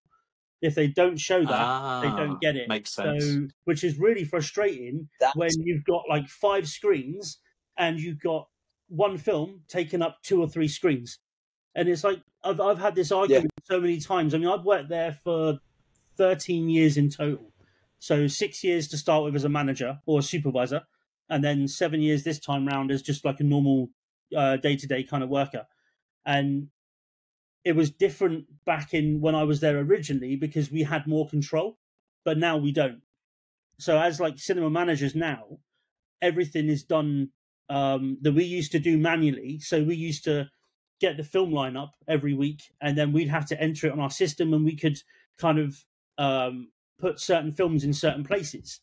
Now you can't do any of that. That's done already by the powers that be. So they're dictated to now in a way that it never used to be, which really sucks. It's I mean, the amount of times, obviously you witnessed, I think, when you come in and watch Longlegs, how many people were down in that tiny little screen, and my area manager was there, and I even said to her, I was like, it's insane that this film is down in screen 5 when it's got like 40 people in there, and when we got space upstairs for it, and then the next day they actually switched it upstairs, so it actually went upstairs. It was only down in 5 that one night because of how many people had gone that night. I wish I'd known that, because I think watching that film in screen 5 where the aspect ratio was shrunk like to like an old 70s kind of thing style, I think that affected my enjoyment or lack of enjoyment of the film. Yeah, it's like watching a moving stamp. Yeah, it's like watching on a Nintendo Switch, I said. Yeah, I could see that. I mean, the thing is, it's like, as much as people slate screen 5, and like 90% of the people do, if we didn't have screen 5, there's a lot of films we wouldn't get. That's the thing. It's like, where we'd only have the screens upstairs, we'd have very, very few smaller films. We'd only have like the big films. And because of the extra screen we've got, they can put the other ones down there, which it's not great. If it's like a big blockbuster and it has an opening night and then you've got a performance down in 5, it's not great, but it's still being shown. So that's like the... Here's something for you then. For us, it was like watching Micro Legs. Yeah. I only have one gripe with the cinema, and it's a real big pet peeve of mine, and it's such a simple remedy as well. And it might exist, I just don't know about it. I really wish there was 2 times to every film. Doors open time. He loves this. Film time. I cannot tell you how much I dislike watching trailers because they ruin films for me now. Yeah. They give, like, I watched a trailer for something the other day and it gave away like 3 of the kills in the film. I was like, what? Like, what? Like, I don't want to sit there watching loads of trailers and adverts for EE. I just want to come in and see the little, oh, this is blah, blah, blah. But like, the worst one was, remember that film Get Out, where basically the whole film was in the trailer? And it's like, well, I feel like I've watched the film as I've watched a stupid thing. Especially when they put the 5-minute trailers on, that like really do give a lot away. And you can't like sit there like that. Yeah. I mean, I've been saying for years though. Ross, Cam. I was just going to say before you continue, Ross, is that we got you on to like chat and to ask questions. It's now a customer complaint section, so we're just going to bitch and moan at you. No, that was just a suggestion. I think it's quite a good suggestion. I agree. I agree with the trailer aspect of it, and I've been saying for years, and it's a really, really weird film for me to reference. But Paranormal Activity 3 had the best trailer to film conversion because in the trailer they just showed mainly deleted scenes from the film. So when you actually watch the film itself, that's genius. Very little of it was ruined. I was like, because I sat watching the film and I was like, I'm waiting for this scene to come in, which I was really looking forward to. not in the film. And I'm like, what the hell? But isn't that more annoying? Yeah. It wasn't, because none of the actual film was ruined. And I think that's what they need to do. They need to kind of incorporate more, maybe not necessarily cutting room scenes, but they need to make the trailer shorter for sure. They can't have a 3-minute trailer. We just need to do more teasers. We need teasers rather than trailers. Like Joker 2, they had dancing down the stairs scene, not in the film. Yeah. Not that I gave a shit, because it was shit anyway. But what was it? There's a new trailer out right now, and it's a film called Presence. Have you seen the trailers for that yet? No. Best trailers ever. Best Can you remember? Ever. No, but listen, the best trailer ever, right? It's on right now. It lasts less than a minute, and it's a camera pointing outside of a window to a house, and it pans slowly. As it pans, nothing's happening. It's got the name of the producer that have done all the other fucking amazing, amazing films. And then when that goes, you're just in an empty room, and it goes to a door frame, and it goes dark. It says the word presence. Can you remember the trailer for Inner Violent Nature, which is depicted for the bloke stood there and then some calm water? Yeah, that was great as well. Yeah, a good example actually of a film that did. It's all right. A good example of a trailer wrecking a film was that what was that Josh Hartnett film we went to see? Trap.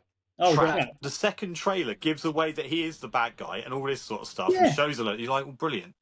Yeah, that's that. I thought at least gives some suspense. It's annoying. I was like, brilliant. Yeah, I thought that film was a lot of fun, but I thought it was a bloody awful film. I liked it. It's like, but I enjoyed the time I was watching it. But as a film, I thought it sucked. But it was just I had a good time when I was watching it though. But looking back, like you said, the trailer gave everything away. I was just annoyed that the villain was called the Butcher and there was no gore and no butchery. Yep. Well, I think they leave it open for a prequel if the film did well enough. And a sequel. Yeah. But I feel like he might as well have been called like the Tidier or something because he didn't do any butchering. Yeah. There's that one I enjoyed it when it was on. I don't have any like kind of, I don't want to go and watch it again. I'm happy I've seen it. It was so far-fetched though in places as well. Like, yeah, if someone was up there with like Beyonce status, there's no way Beyonce would pull up in a limousine, say, I'm just going to pop out and have a cup of tea with this one fan. You're like, okay. Yeah, that was stupid, right? She'd have security. And then one security guard like, oh, I'll just keep the engine running, save me a biscuit. And you're like, what the hell is going on? And then, can I borrow your phone? Oh, I'm just going to play one little piano thing for you guys because, I do this every time anyway, like when I'm on a big stage, but I'll just do it in your house because you happen to have a piano. You're like, what? Like, yeah, it was just... It did get a bit silly, didn't it? It lost its way, I think, at the end. It did, but I like the fact, and it kind of confuses me with the fact that M. Night Shyamalan can take the best actor in the world. No, this is not. I'm saying not Josh Hartnett's the best actor, but I'm just saying any actor in general. He is great though, and he can make a really, really shit performance out of them. Like I think Bruce Willis in The Sixth Sense. I don't think the real gift in that film. He's really wooden, but it's a good film. Like Mark Wahlberg, not a great actor in general. To be fair, it's probably a bad comparison. Oh my god! What the hell was happening? Awful film, awful performance, but it was fun though at the same time. But he just has this knack of being able to. I thought the Trap was great. Yeah, I think Christopher Nolan and M. Night Shyamalan have brought him back, and Black Mirror. Those three performances Josh Hartnett's done. Yeah. He was brilliant in Black Mirror. He's good in everything, isn't he? He's so good. Like him. He's just not very active. 30 Days of Night is still one of my favourite vampire films. Oh, that is a masterpiece, man. With Melissa, good in that. Yeah. With Melissa something, I can't remember her surname. Melissa George. 30 Days a Night is brilliant. Melissa George, man. And she's in Triangle. Did you ever see The Triangle? Triangle. Yeah. Yes, I did. What a film. Home and Away. What's that film? I think it's Home and Away. Home and Away? Yeah. It's either Home and Away or she was. She was in one of them. She's Australian. Well, Chris Hemsworth comes from one of them, doesn't he? Home and Away. Got some good ones. They have quite a good output, don't they, the Australians? I think that's where I went wrong. I should have tried to try and get in Neighbours instead of Hollyoaks. I think that's what I should have. Yeah, no one goes up from Hollyoaks. No. That's like where they end. Yeah. Anyway, sticking back to cinema, let's go back to cinema. Like, Is it true? Like, this is where I think you get your profits from, and how it stays alive more than cinema. But tell me if I'm wrong, because it could be just a naive or bitter viewpoint. Is that obviously everything's so expensive in there? Yeah. The actual film's like the cheapest part of it. Yep. I take it the markup on the sweets and confectionery is the biggest producer of profits. It's where they make their most money. It's the only reason if cinemas were based solely on their ticket prices, they'd make no money and they wouldn't last very long. It's they have to run. A film has to run for a few weeks before it makes a profit for that cinema, and some films don't even last a few weeks. It's crazy. I mean, are you finding that? Are you finding it, especially in the last, say, post-COVID, are you finding the average spend per head is going down on confectionaries? Would obviously cost of living. Being on top of Asda doesn't help you, does it? I mean, that's a disadvantage. No. I mean, I'm not in, because I don't work in the management office. I don't see like the day-to-day figures and stuff like that. But just based purely on the amount of food and drink that we do sell per day, I think the average spend per head is pretty good. It's not incredible. Because I only ever buy stuff where they like it to be. So yeah, I only ever buy stuff when I'm with the little one normally. Yeah. But that's kind of like. But sometimes if he's got a special bucket that I've bought, like the Minions one. Yep. I'll just buy a bag of popcorn from downstairs. But one thing I do wish we did have is, you know, the fancy popcorn buckets they get in America. Yeah, we're getting more of them. Like the one they had for Wolverine. Yeah. We get the Wolverine one with the go in his mouth. They're so limited. Over here, I think Cineworld got one of them. But yeah, we got the Terrifier one. Yeah, the face hugger one looks amazing. Yeah, we got them. I think we only got about 20 of them. So we were given an allocation. Yeah, you would sell them, 100% sell them. Yeah. Oh, we sold out of them in a day. Because I went to the Odeon specifically the week before I was going to see Despicable Me just to buy the bucket. Yeah.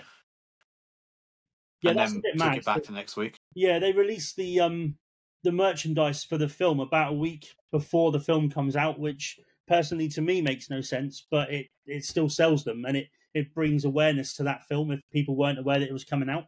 So it's a good thing in a way. I mean, it was a pretty good bucket. I mean, with the metal buckets, you can always use them as a bin or something like that. Like they're big enough and strong enough. So you do get your money's worth. I've been saying that for years. Use it in your kid's bedroom as a bin. You can put in photos of people you don't care about in those bins as well, or reenact Memento in those bins. Yep. Put it on your heads.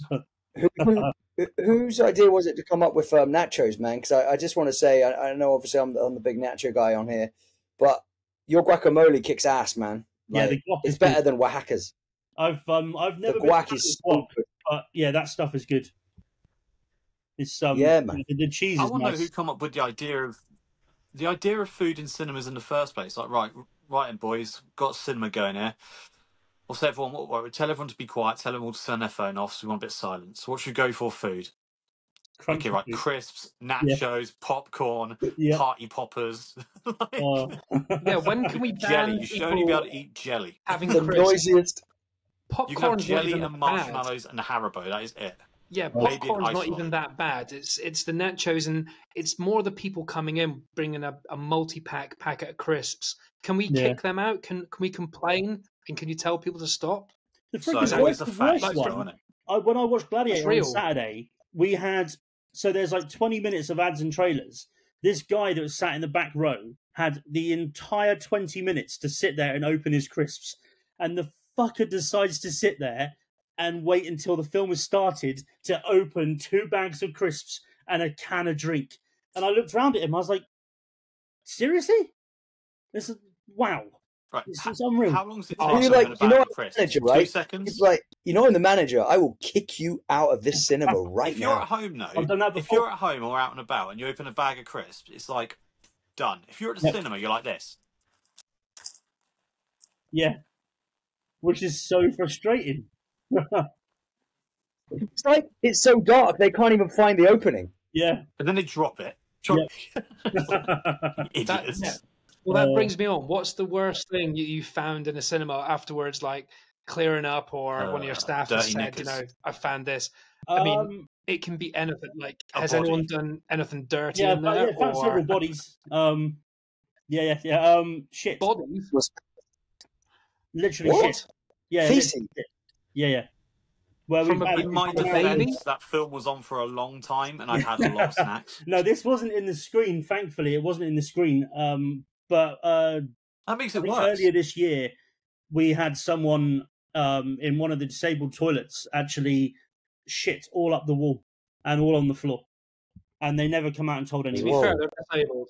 It was only when one of the Whoa. staff walked in to do their normal checks that they come across it, and it's Oh, someone had done a Their Jackson normal Pollock. checks. You're like, they just had COVID the night before, and they just I would have blamed. been like, you know, when you open a dishwasher and you realise it's just been cleaned, and you shut it quick and walk away. yeah, Like, yeah, that's what I would have done. I'd have been like, I haven't checked. Oh, not no. my problem. God, It's Hope somebody so. watched The Exorcist, and they were just trying to recreate it with feces instead of sick. yeah. But We've had vomit anything before in the several actual times. cinema on the seats and stuff like that, has people left anything weird or come up against anything? Was anyone sick Yeah. at the Terrifier? During my first time round, I disturbed a couple doing something in one of the screens, which was quite funny. Oi, oi. Yeah, They I playing thought- Uno. it was quite funny because we had oh god, there was a film come out called with the Rock years ago, and we basically had it for like 1 week. He's been in every film. Yeah, he has. I forget what the film was now, but he Too we had it Jumanji. this one day. No, upstairs, and there was only 2 people come to watch it that day, and those 2 people decided they were going to start having sex in the back row. And I walked in, No. and I was like, I couldn't quite make out what was going on, so I went to get someone else, and I was like, I want you to double check for me. Someone else come in, and then they turned around and they saw that we were stood there, and we were like, yeah, you can't be doing this in here. And yeah, Oh, they do you have the just stopped. infrared goggles? Yeah.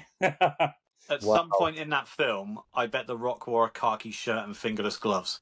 Probably. So Wait, how did He's you always in a notice? jungle, Are isn't he? are we talking about someone literally riding someone on Yeah. the seat? Or... Yeah, she was sat. No, that's like really now old. style. Yeah, she was sat on the guy with Right. her back to us, and then as she stood up, her top come up.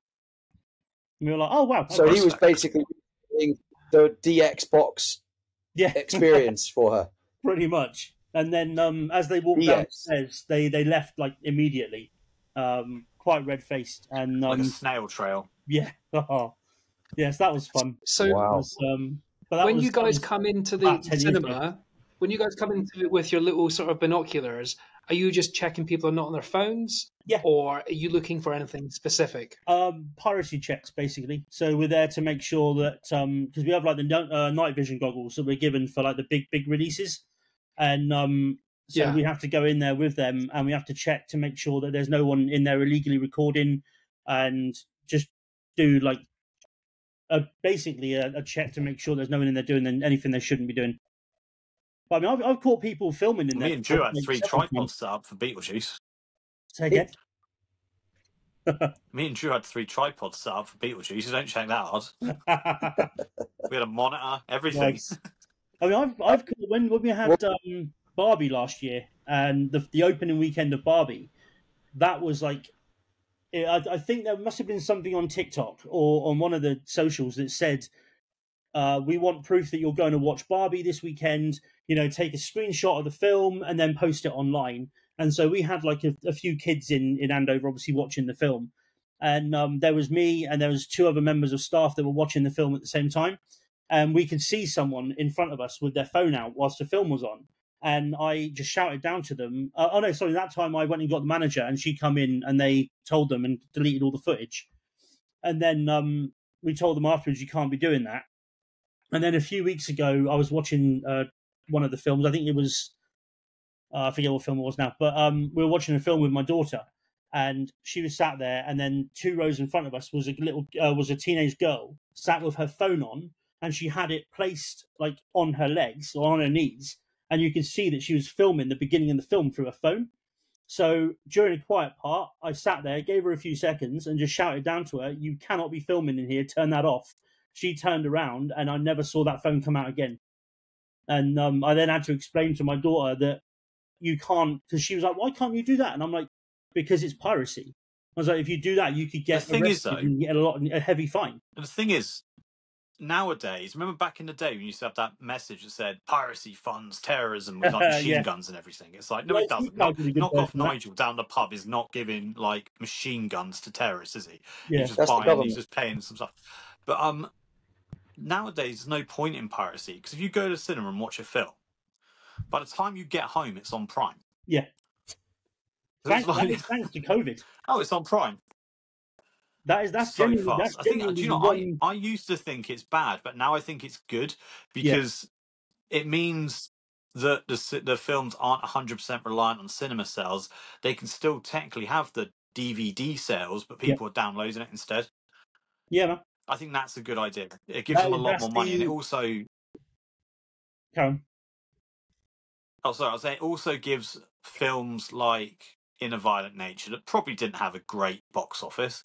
It gives the option for people that maybe didn't go and see it at the cinema to watch it after the fact. Yeah. So I just hope the gap between buying and streaming gets bigger. Because you could always rent a film pretty quick, and it was another year till you could buy it, wasn't it? Or vice versa. That's the thing with that. If they do that, you can't free stream it for a while. Excuse me. With In a Violent Nature, that's a good example you said there, because that was available on Shudder about 2 weeks after it came out. I got Shudder. Was it a week up? Actually, no. I got Shudder for Late Night with the Devil. Oh, that was good. I really enjoyed that. That's the thing. I really enjoyed the Shudder app. Ross, can I wouldn't have gone to the cinema to see it, but I wasn't mad at paying like $3.99 to see it or something. Fair play. But like that's just me $3.99. But if like 100,000 people do that, that's the cost of the film paid for, isn't it? Really? Yeah, man. Yeah, I mean, like I said, In a Violent Nature was on Shudder within 2 weeks of the cinema, if not sooner. And then there was The Substance, which is in one of my favourite films this year. Freaking incredible film. Kev likes that. And that's on Mubi already. Mubi, whatever the channel's called on Amazon. Yeah. And you can get like a free trial of that. It's insane how quick they're coming out now. But that is... I think it's good. It is great. Oh, one thing, did you guys be a bit more risky with what they're making? Did you get Strange Darling? No, we didn't. Is that any good? Well, we didn't get it either. It's on Prime now. Yeah. Well, it's £5, so I'm going to rent that. Everyone says it's really good. Yeah, I've heard good things about that. It didn't appear in the cinema, which is really annoying. Yeah, sorry, Drew. Yeah. So, just in regards to Barbie, which screen was that on? Just out of interest. Screen 2. So our biggest one. See, that's why I'm upset. So Barbie was on screen 2, and Oppenheimer was in screen 5. Yeah, Oppenheimer was upstairs as well, but Barbie had the one I was in. I was in the 5:30 one, I think, on the opening Saturday. That was a sellout. That had like 180 people in it. And then Oppenheimer about 100 as well, because that was in one of the big screens upstairs. See, I missed out. I was downstairs with like a couple of old age pensioners and myself, pretty much. Drew, you're also, because you weren't working, you're seeing it during the day and stuff as well. Yeah, you're not seeing it at peak times. When the first weekend of Barbenheimer, when they both came out, I managed to escape working that week because I was in Spain. But on the Saturday they came out, I went and did the Barbenheimer double bill. And when I come out of the film, there was a foyer. And I mean, when I say full, I mean a foyer full of people just waiting to go into these films. We had 1,550 people in that day to watch them two films. When we had our National Cinema Day, which is £4 a ticket, we had 1,500 people. So we had more people in to watch Barbenheimer on the opening day than we had for National Cinema Day, which is insane. Well, they said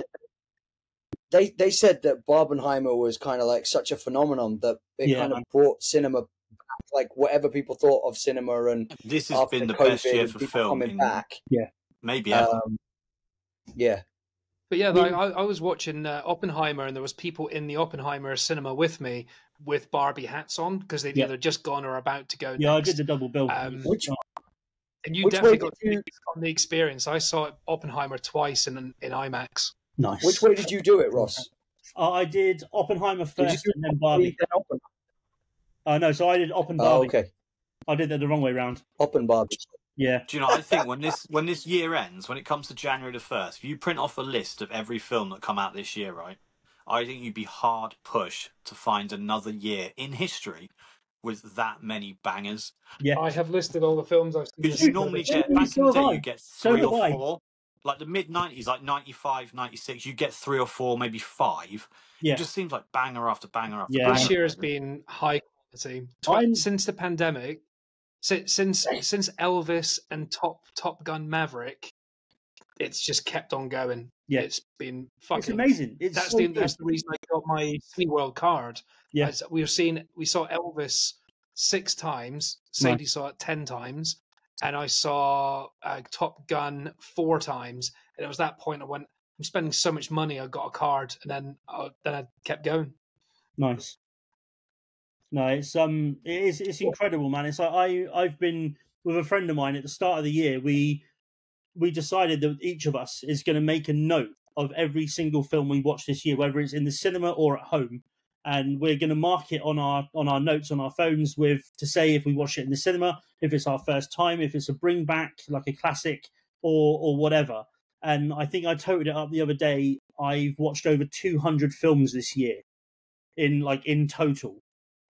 And it's still another 6 weeks to go. But I think I've watched about 60 at the cinema. So nowhere near the 100 that I wanted to hit.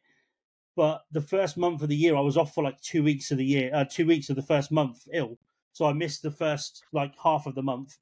And then other times I've just been too busy to watch them at the cinema. But it's like I'm trying to compile my top 10 of the year. But at the moment, I've got it down to 15. It's genuinely that hard for me to make a definitive top 10 because there's so many quality films at the moment this year. Here's one for you then. What are your 15? This is a good one.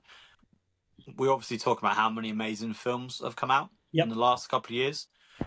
Does one of them make your top 10 of all time?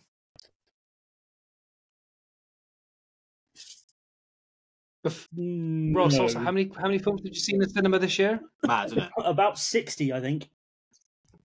I just counted 59. Oh, nice. Like, I think we're at peak cinema at the moment, and not a single one of them would make a top 10. No, they're all brilliant. That's the mad thing. Because when you talk about top 10 involves nostalgia as well. So in 10 years' time, they might be in my top 10. I don't know. Well, I just don't think you get.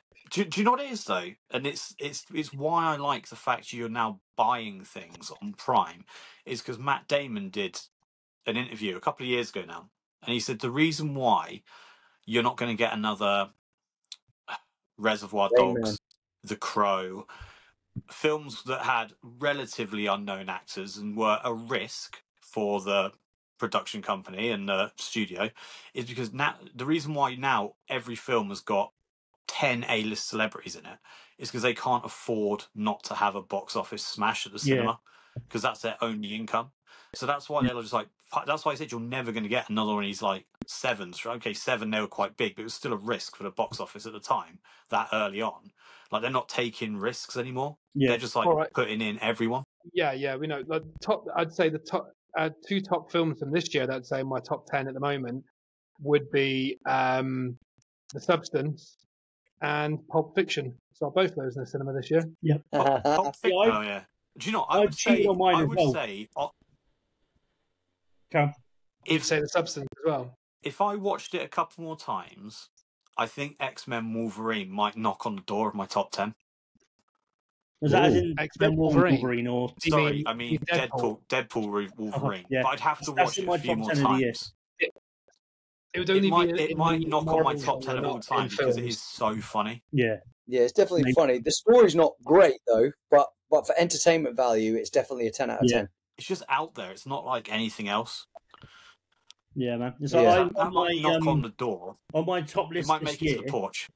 So I've cheated a little bit on my list because I've added films that I've seen personally for the first time that are some old ones as well. So they've made my list of my favourite films of the year, like the Christine, the Stephen King one about the car. Never seen that before. Yep. Loved it. That's film. In my top 15 of the year. Another Round, which I really enjoyed. with Mads. I've heard really good things about that. It's amazing, genuinely, and the soundtrack is incredible. Yeah, isn't it a Danish film, right? Yes, yeah, I think so. It's When's so the good, new man. Stephen King film coming out? Is it called Monkey? Yeah, February. Good. That was a good trailer. Yeah, that was a good looks trailer. good. Yeah, that's out in February. I'm looking forward to that. I've also got on there Supernova, the one with Christ, he plays Darcy in Bridget Jones. Colin Firth, and Stanley Tucci are in it, and they play a gay couple who Stanley Tucci. Do you know what I was about to say? Does Stanley Tucci play a gay Italian guy? Yeah, he's the most typecast you got the person. right. Yeah, so that's a wicked. That's a really nice little film. Poor Things is up there with mine. Really enjoyed that. Yeah. Iron Claw, obviously the wrestling one. That was a good one. The Holdovers. The Holdovers, I think, is in my top 5. Amazing. That of the films this year, I think that has the best chance of reaching my top 10 of all time. The Holdovers, I love the Holdovers so much. Beautiful. Yeah, and it's on Prime. I can't wait to watch it again before Christmas. American Fiction was another good one.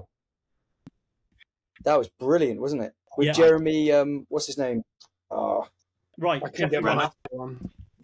Jeffrey Wright. Sorry, yeah. Yeah, he's good. Brilliant. Late Night Did with you the see Devil. Iron Claw? Iron Claw's good. Yeah, Late Night with the Devil. Yeah, Late Night with the Devil. Iron Claw should be in there. Civil War. Isn't it funny that when they do wrestling biopics, they're brilliant? Like you know the what was the one Mickey Rourke did? The Wrestler. The Wrestler.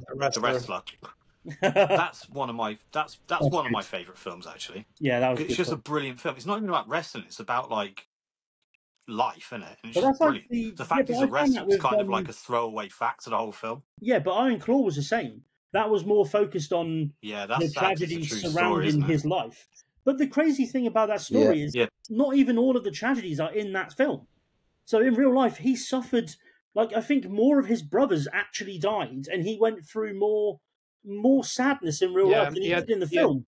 He had 2 more, and one of them had brittle bone disease and stuff. Mad. So I'll agree with you on Late Night with the Devil. That's probably my just because of how unique it is. Yeah, that might be in my number 1, definitely top 3. It's in my top 5 of this year for sure.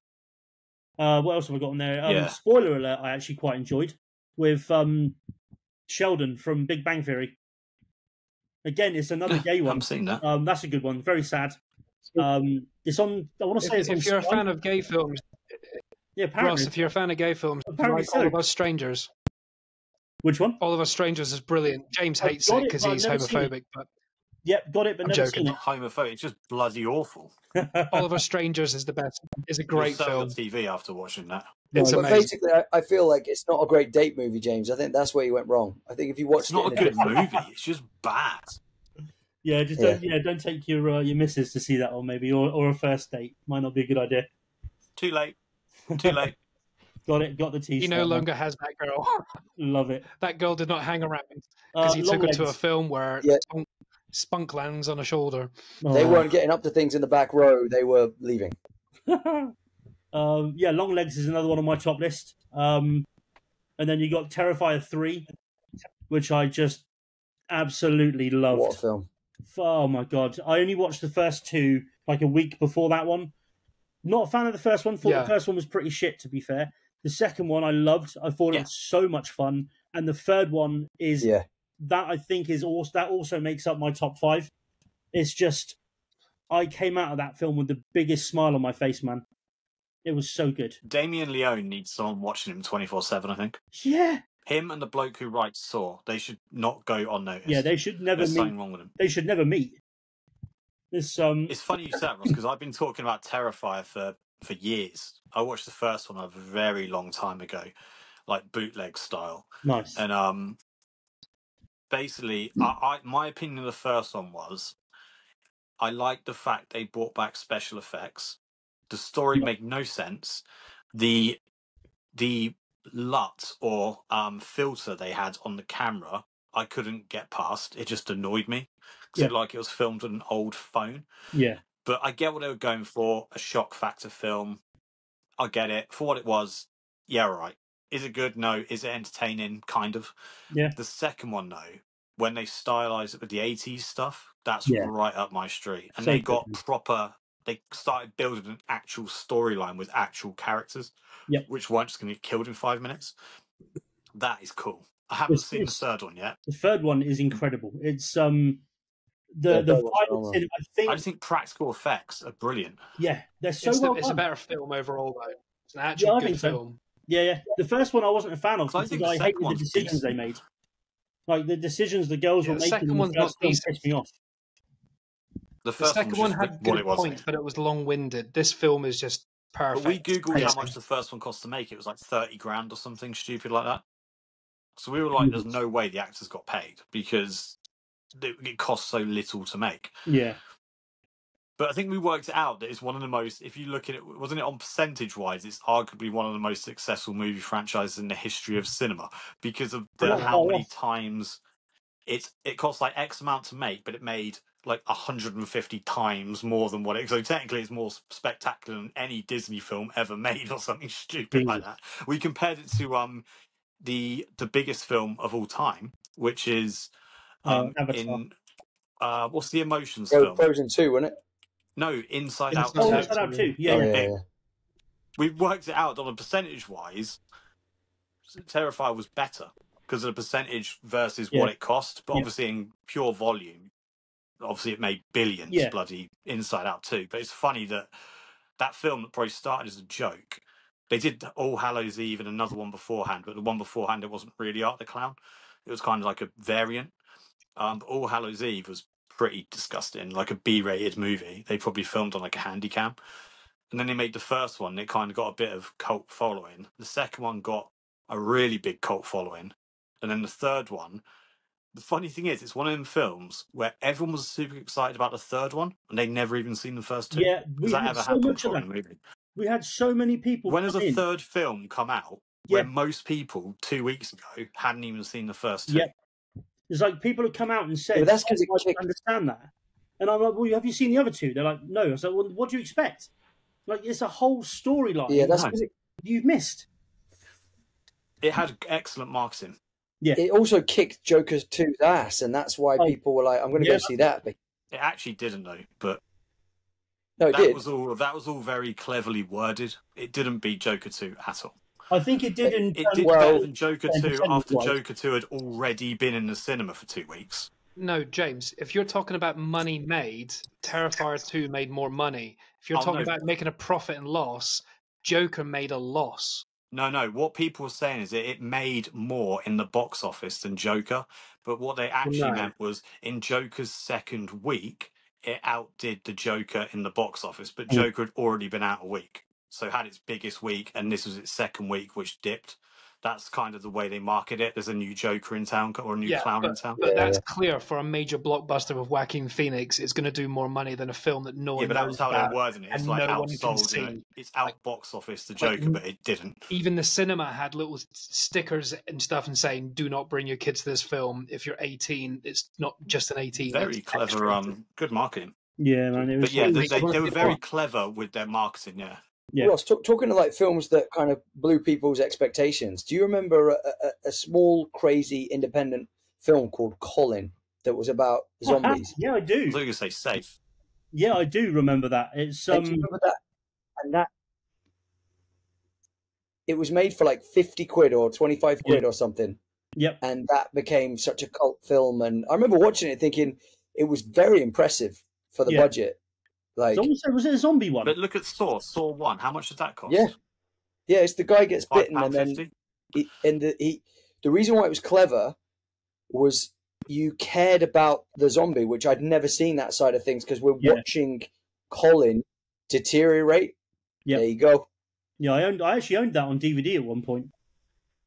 Yeah, me too, mate. I've lost my copy, but I remember being very excited to have a copy of it. That was quite a relic. Speaking of zombies, then, Ross, what do you reckon about them filming the new 28 film? Stop. Do you want to hear the tagline on this before you move on to that? It's the most touching film about a decomposing corpse you will see all year. There you go.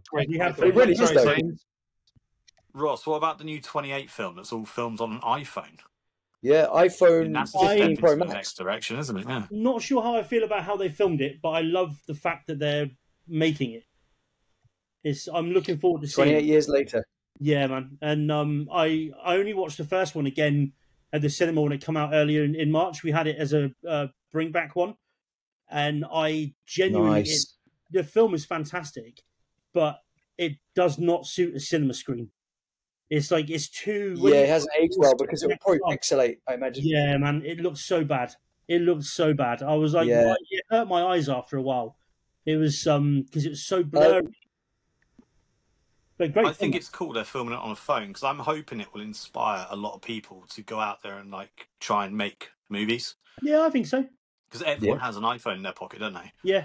And yes, it does have some adaptations. It has everyone. When everyone was going, oh, it's got like a added lens and all that. It's like, yeah, every camera has an added lens, idiot. Like, yeah, probably have like it's the fact that the iPhone can process that information and make something that if you didn't know, probably would think it was done with a £200,000 camera. Yeah.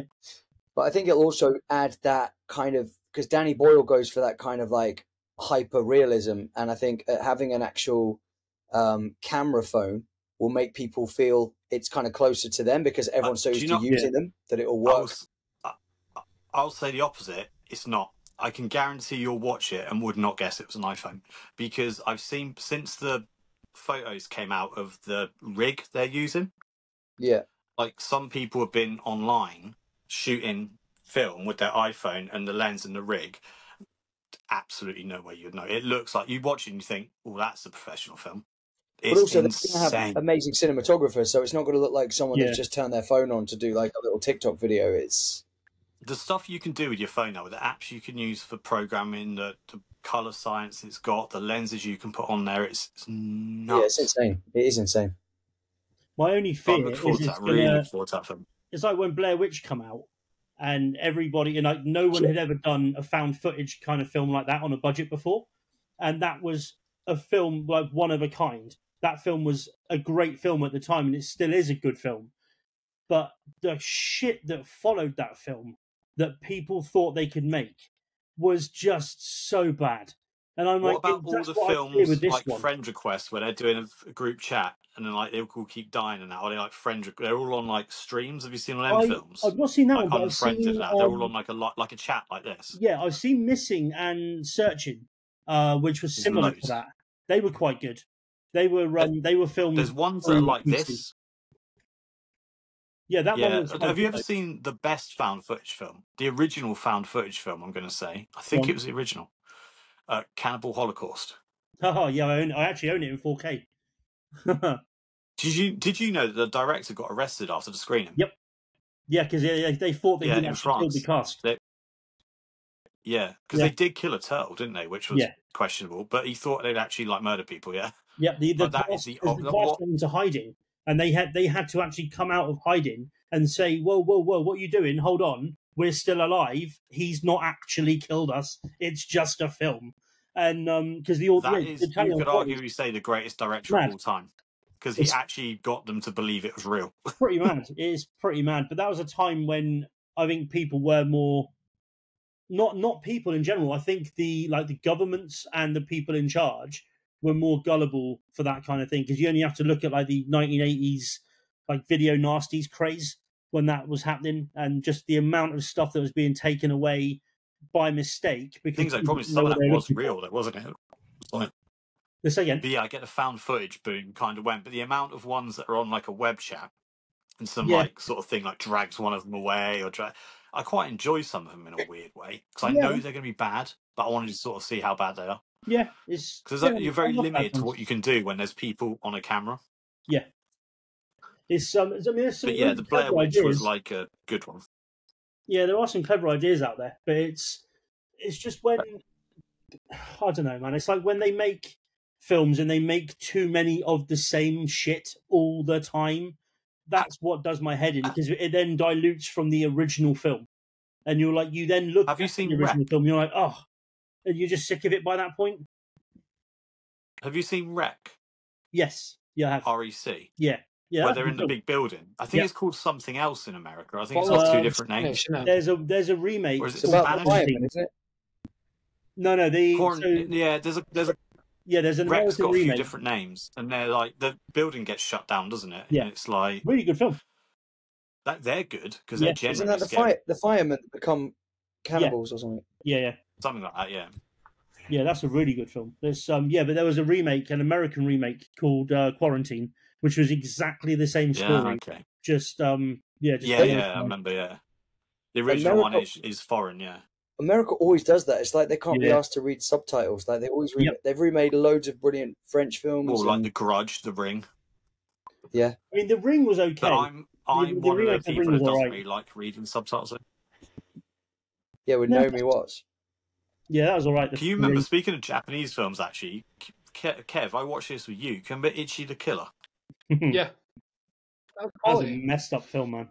That's a messed up film, isn't it? Yeah. Some messed up stuff right there. The guy with the pins in his lips.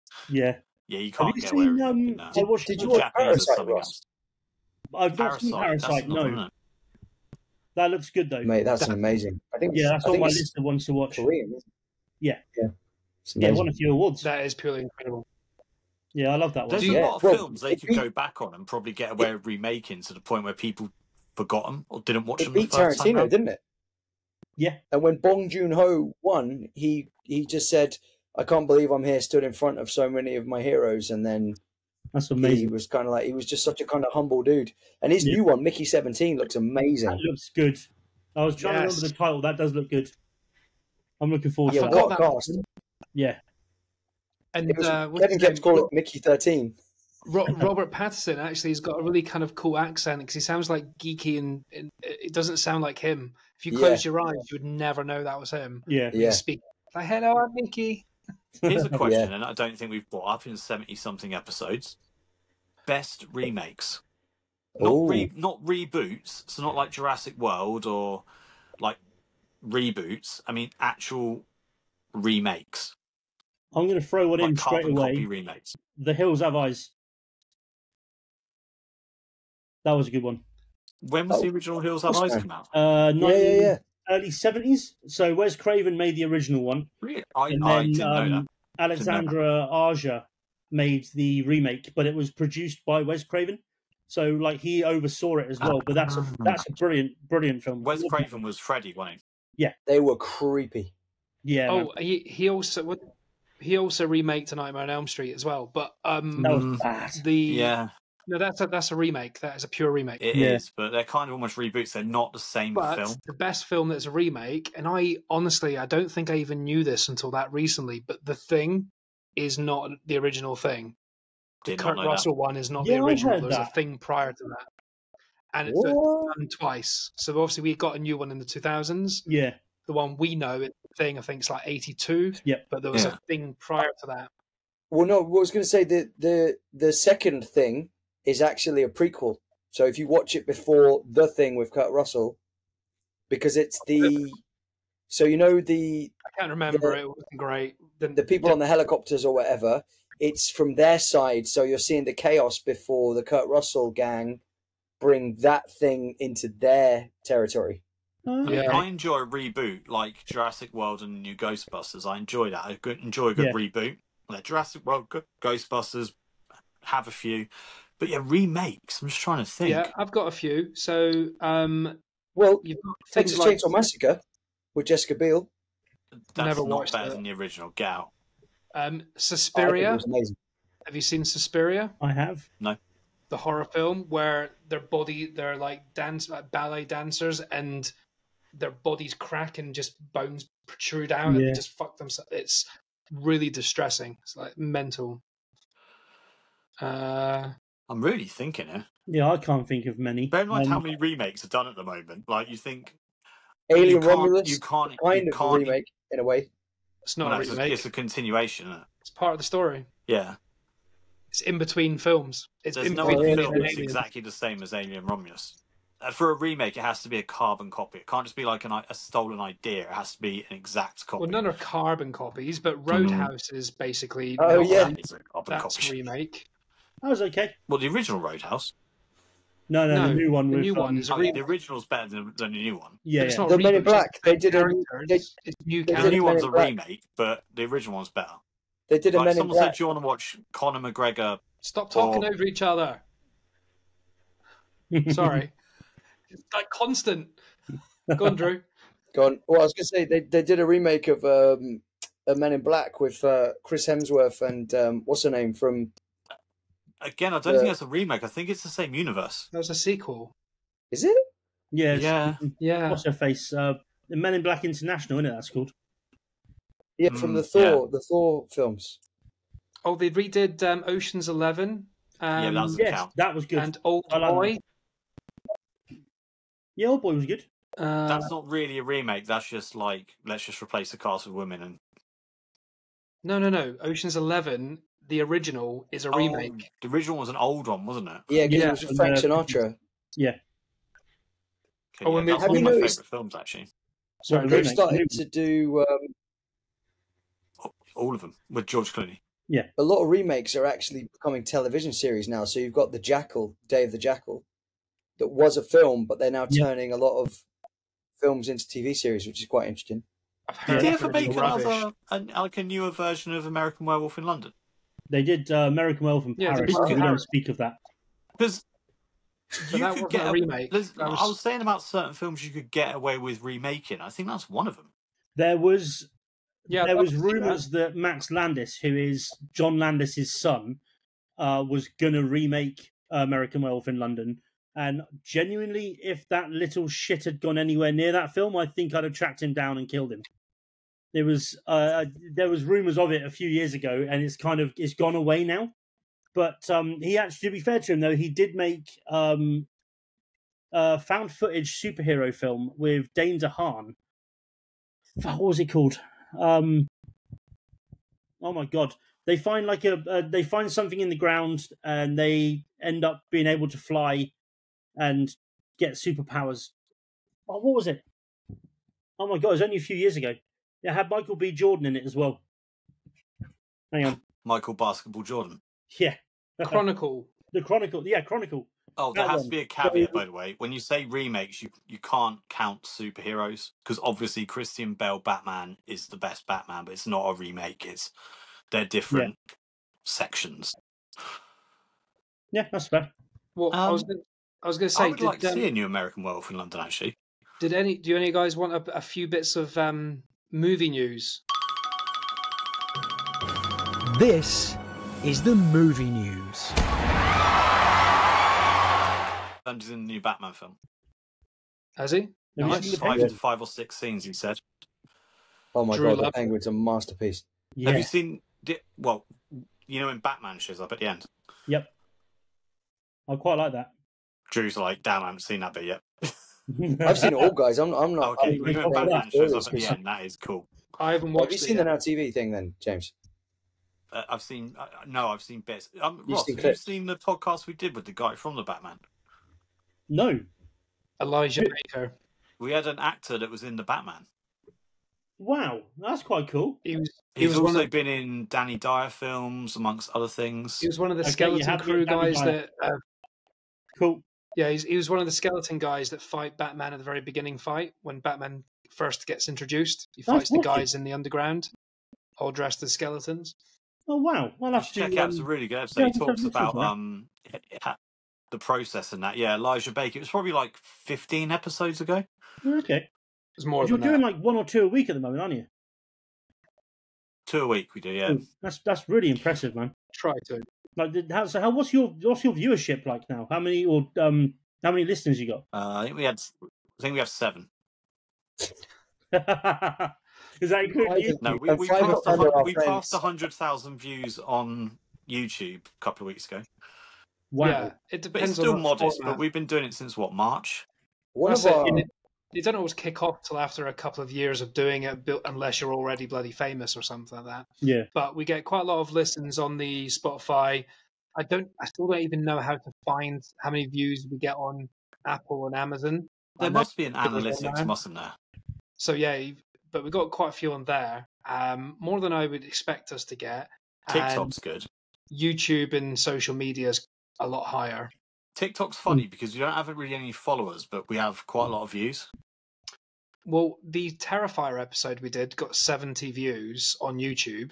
Wow. That's just on YouTube. And that's like the full length hour and a half. No, it was an hour episode. It was the one with Peter from New York. How long did I have to listen to before it like counts as a view? Is it like 30, 40 seconds or something? Like a minute, maybe? No, it's longer than that, but I don't know how long.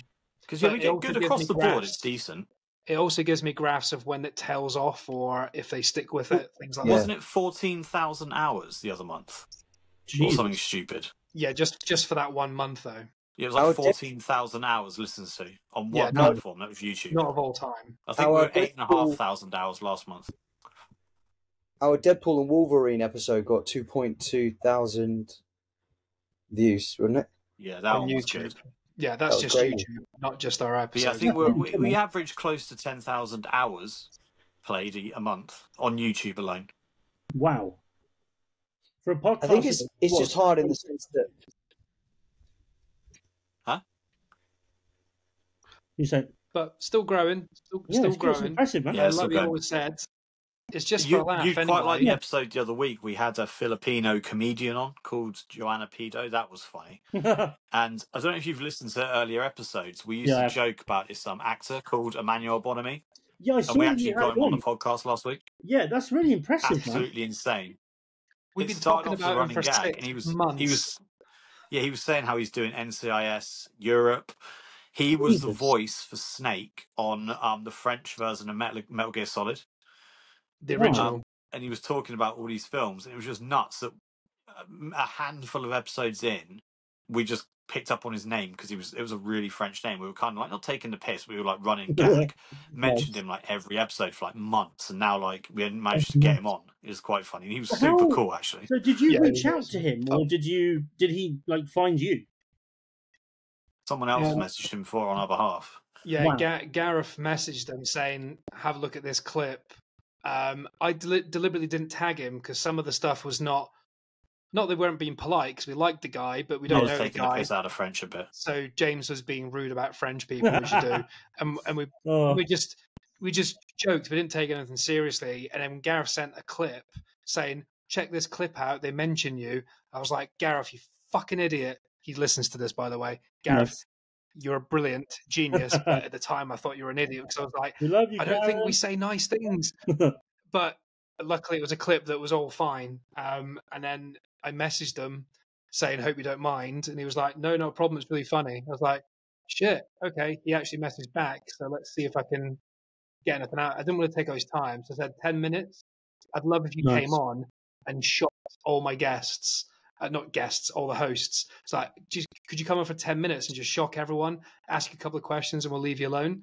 And he was like, yeah, cool. He was on for like 40 minutes or something. Wow. It was absolutely... What's funny, Ross, is for a joke, months ago we said, if we get Emmanuel Bonamy on the show, we'll just call the whole thing off. And we said to him, we said this a while back, and we were like, "Do we have your permission to continue?" He's like, "No, you end it all now. Promise is a promise." We were like, "Oh, that's amazing." He was a funny guy. He's like, "No."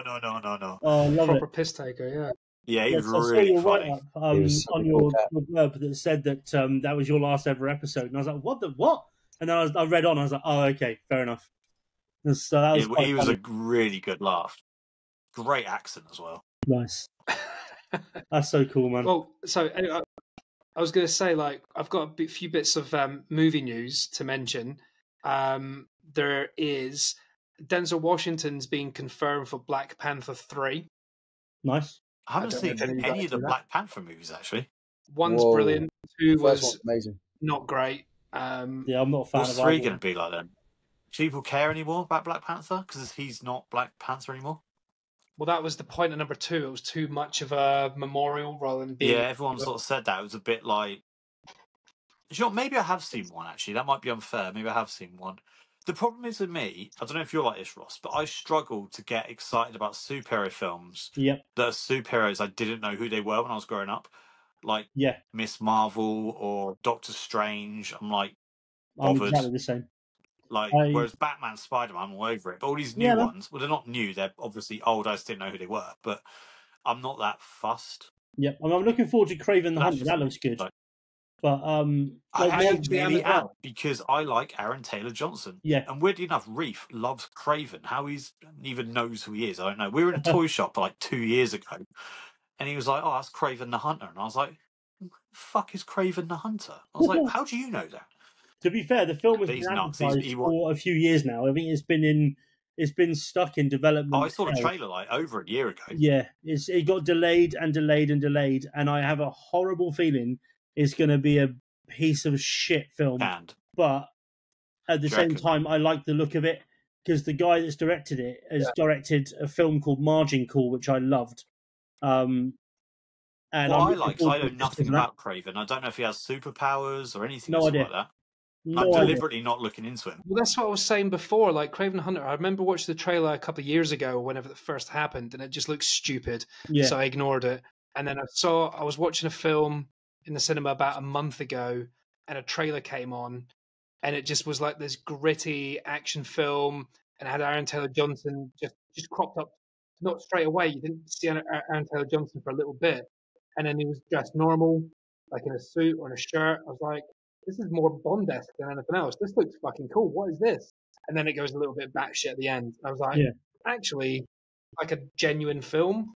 Just throwing it out there, silly. I think Aaron Taylor-Johnson is one. There's 3 people in the Marvel Cinematic Universe that have played 2 characters in the same cinematic universe. James, why are you holding a weird stirrer? Is that like electric? Zzz? It's a whisk. A whisk, that's the word. Yeah, I've found it. Is that for your show and tell? As far as I'm aware, there's 3 current Marvel Universe people that have played 2 characters. Can you name them all? We just named one. Brolin. Yeah, Josh Brolin. Josh Brolin, was and Flash, Thanos, and what was the other character he was? Bullet thing or whatever he was from Deadpool 2. Yeah, what's his name? Deadpool 2. Cable. Okay, Aaron Taylor-Johnson. And obviously, Robert Downey Jr. Craven and Robert Downey Jr. Yeah. Technically, Aaron Taylor-Johnson was Craven and Quicksilver. Yeah. And and Robert James is going to stick Iron Man and Doctor Doom. And James is going to stick his electronic whisk up his arsehole and get a little thrill later on. No, being the director's cut. There's some. Now though, James, when you said about you don't get excited for superhero films anymore, or the ones you don't. Oh no, I do. It's just not superheroes. I don't. Yeah, I wasn't excited when I was little. Like if a new Batman film was out, I'm psyched. Yeah, man. But I'm the same. But Captain America, when that first came out, I'd heard of him, but I wasn't a fan. And I was like, how the hell can you have... I knew he was, yeah. Yeah, but I was like, how the hell can you have a superhero film based in World War II? What's that about? And then I watched it, and I loved it. I was like, this is incredible. And then... the second Wonder one Woman came out. The exception is Wonder Woman. I thought I put off watching the first Wonder Woman film because I was like, Wonder Woman, whatever, don't care. Watched it, loved it. Sequels sucked though. One of the best. Bad. Haven't seen that one yet because everyone said it was bad, but the first one was brilliant. Yeah, I just going back to Denzel. Sorry, just going back to Denzel Washington news, real quick. What Kevin was saying. There's rumors that Denzel Washington has mentioned the next 5 or 6 films he's going to do before he retires. And what he wants to start directing first. And what I'm incredibly excited about is the fact that I believe he's doing Othello, which I'm hoping Jake Gyllenhaal will be playing Iago in, which is essentially what they're doing in Broadway at the moment. Because he did the same with Fences. So in Broadway, he did Fences, which I really wanted to go and see. But then luckily enough, he did it as a movie with, oh God, what's her name now? Oh, God. No, it's not her. No. But two things on that subject. It's the one of... One, isn't Iago... What was the rest of it? One sec. Drew hasn't finished his point. Oh, look, I got balloons. But no, I kind of did finish my point. Do you remember there was an episode where I said I'd love to be able to jump on a plane and just or fly. Like I don't even need to go on a plane. If I could fly, I'd fly to Broadway and watch Othello with Denzel Washington and Jake Gyllenhaal.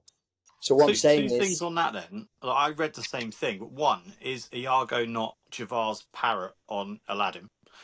And number 2, Didn't he say he's only going to do his last films with black directors? Specifically? No, No. I don't think Pretty so. sure he did. No. He's in talks with a white director right now, and I think a Spanish one. So, no. And it might have been a joke. It could also have been a joke as well. Anyway, I've got a few movie news to reel off before we finish. So make a comment, but don't spiral off for 20 minutes again. Viola Davis. Viola Davis, yes. There's Black Panther again. For Fences, yeah. And she's in Black Panther. Oh, okay, yeah. Steve Coogan's got a new film called Penguin Lessons. Anyone seen the trailer for that? No. Looks cute. Steve Coogan, wow. Yeah. He basically he gets a penguin, and he's a bit of a dick, and because he's looking after a penguin, he becomes a better man. It's going to be a lovely story. It does look really beautiful. It looks really cute. It does, doesn't it? I think he gets girlfriends as well. Pamela Anderson's got a new film, The Last Showgirl. I've heard of that. Looks incredible. Looks like a drama, looks serious but kind of uplifting. Like Baywatch. But she's an amazing. Not literally uplifting. If you watch the documentary though with Pamela Anderson, it's really powerful because she goes on to Broadway to do Chicago, and everyone was saying she is actually a phenomenal actor, but because of the things like Baywatch and magazines coverage and the porn film that was released and everything, it's Have you seen her recently? It tarnished her career. But she's actually made her though. It's an incredibly she's basically an incredible actor. So I'm really excited. She's going to be taken seriously for the first time, basically. Yeah, 100%. Yeah, let's not say Pamela Anderson's an incredible actress. I think she's going to. I think she is, James, and you'll eat your words. Anyway, next one. Next one. Apart from Baywatch. Next one. Sophie Turner apparently has been eyed up for Tomb Raider. Nice. I'm not really that bothered about it, but it's part of the news. I won't watch it. Tom Cruise, you know how he's finishing. This is the final reckoning. This is the last film, and Drew's mate's going to be in it. Ross might not know that actually. Paul Bullion, yeah. Yes, he's also in Star Peaky Wars. Blinders. And he's The Witcher. in Peaky Blinders, The Witcher. And it's someone that hopefully has agreed to come on at some point, but he's in a new Mission Impossible film. But also, Tom Cruise is eyed up and asked Glenn Powell to continue the Mission Impossible series. Brilliant. So Glenn Powell taking over Top Gun, Tom Cruise's role, or starting a fresh role or something. Nah. Glenn Powell has said no publicly, but that doesn't mean it's not a diversion. End it there, man. End it on number 8. Do it. Done it. Finished. They've got to keep going. Mission Impossible is like James Bond. I'd agree, but it's picked up so much momentum recently because I think Mission Impossible was kind of good and it dipped off and it got kind of good. Better, and epic. But it's one of those rare occasions where I think Ross will agree that the actual sequels got better and better and better and better. 100%. Yeah, man. I don't really want them to do it again. Up and make a bad one. It's it's like 4 or 5 was one of my favorites. The Fallout one is like my favorite. That was we are missing a trick here.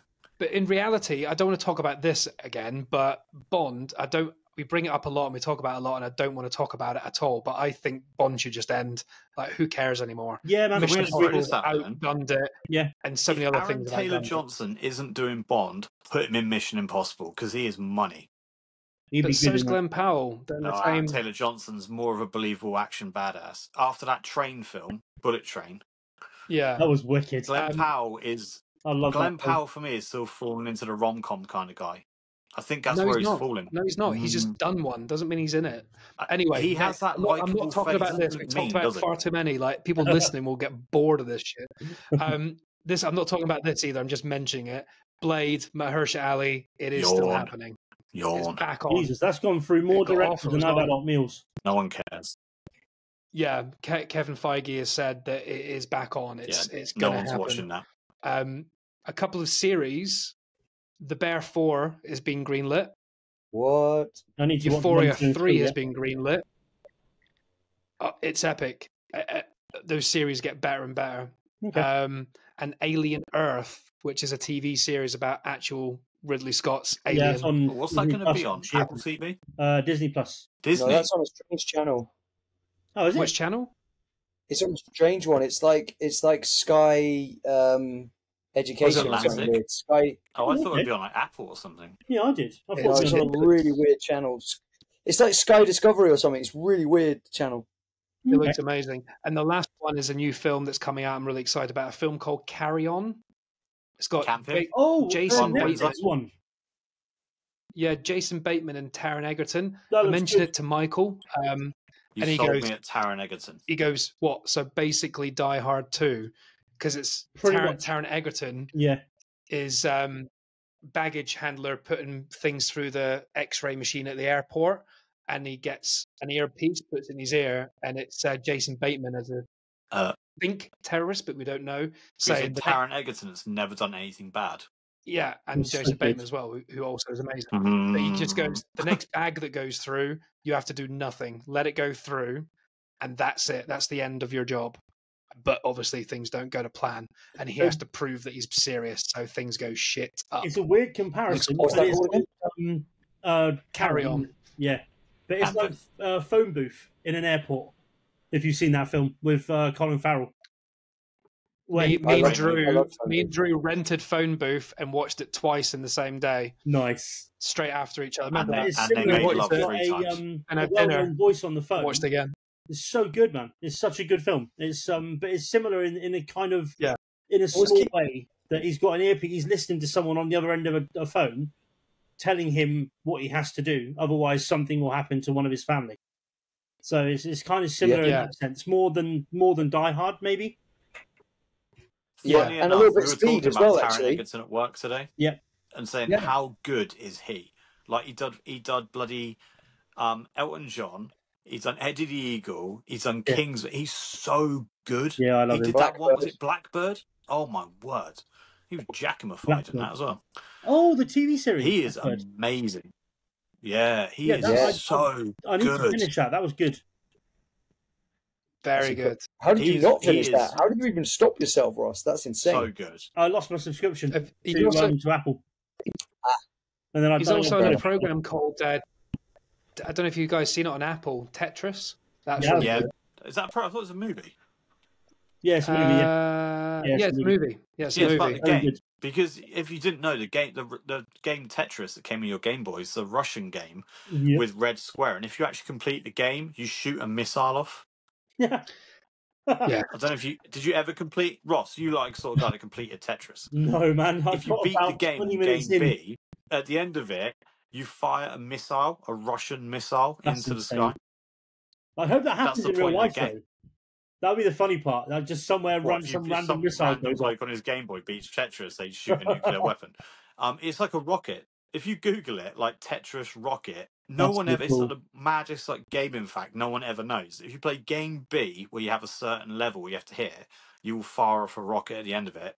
Behind Red Square. That's amazing. In the Kremlin. I need to look into that. That's quite cool.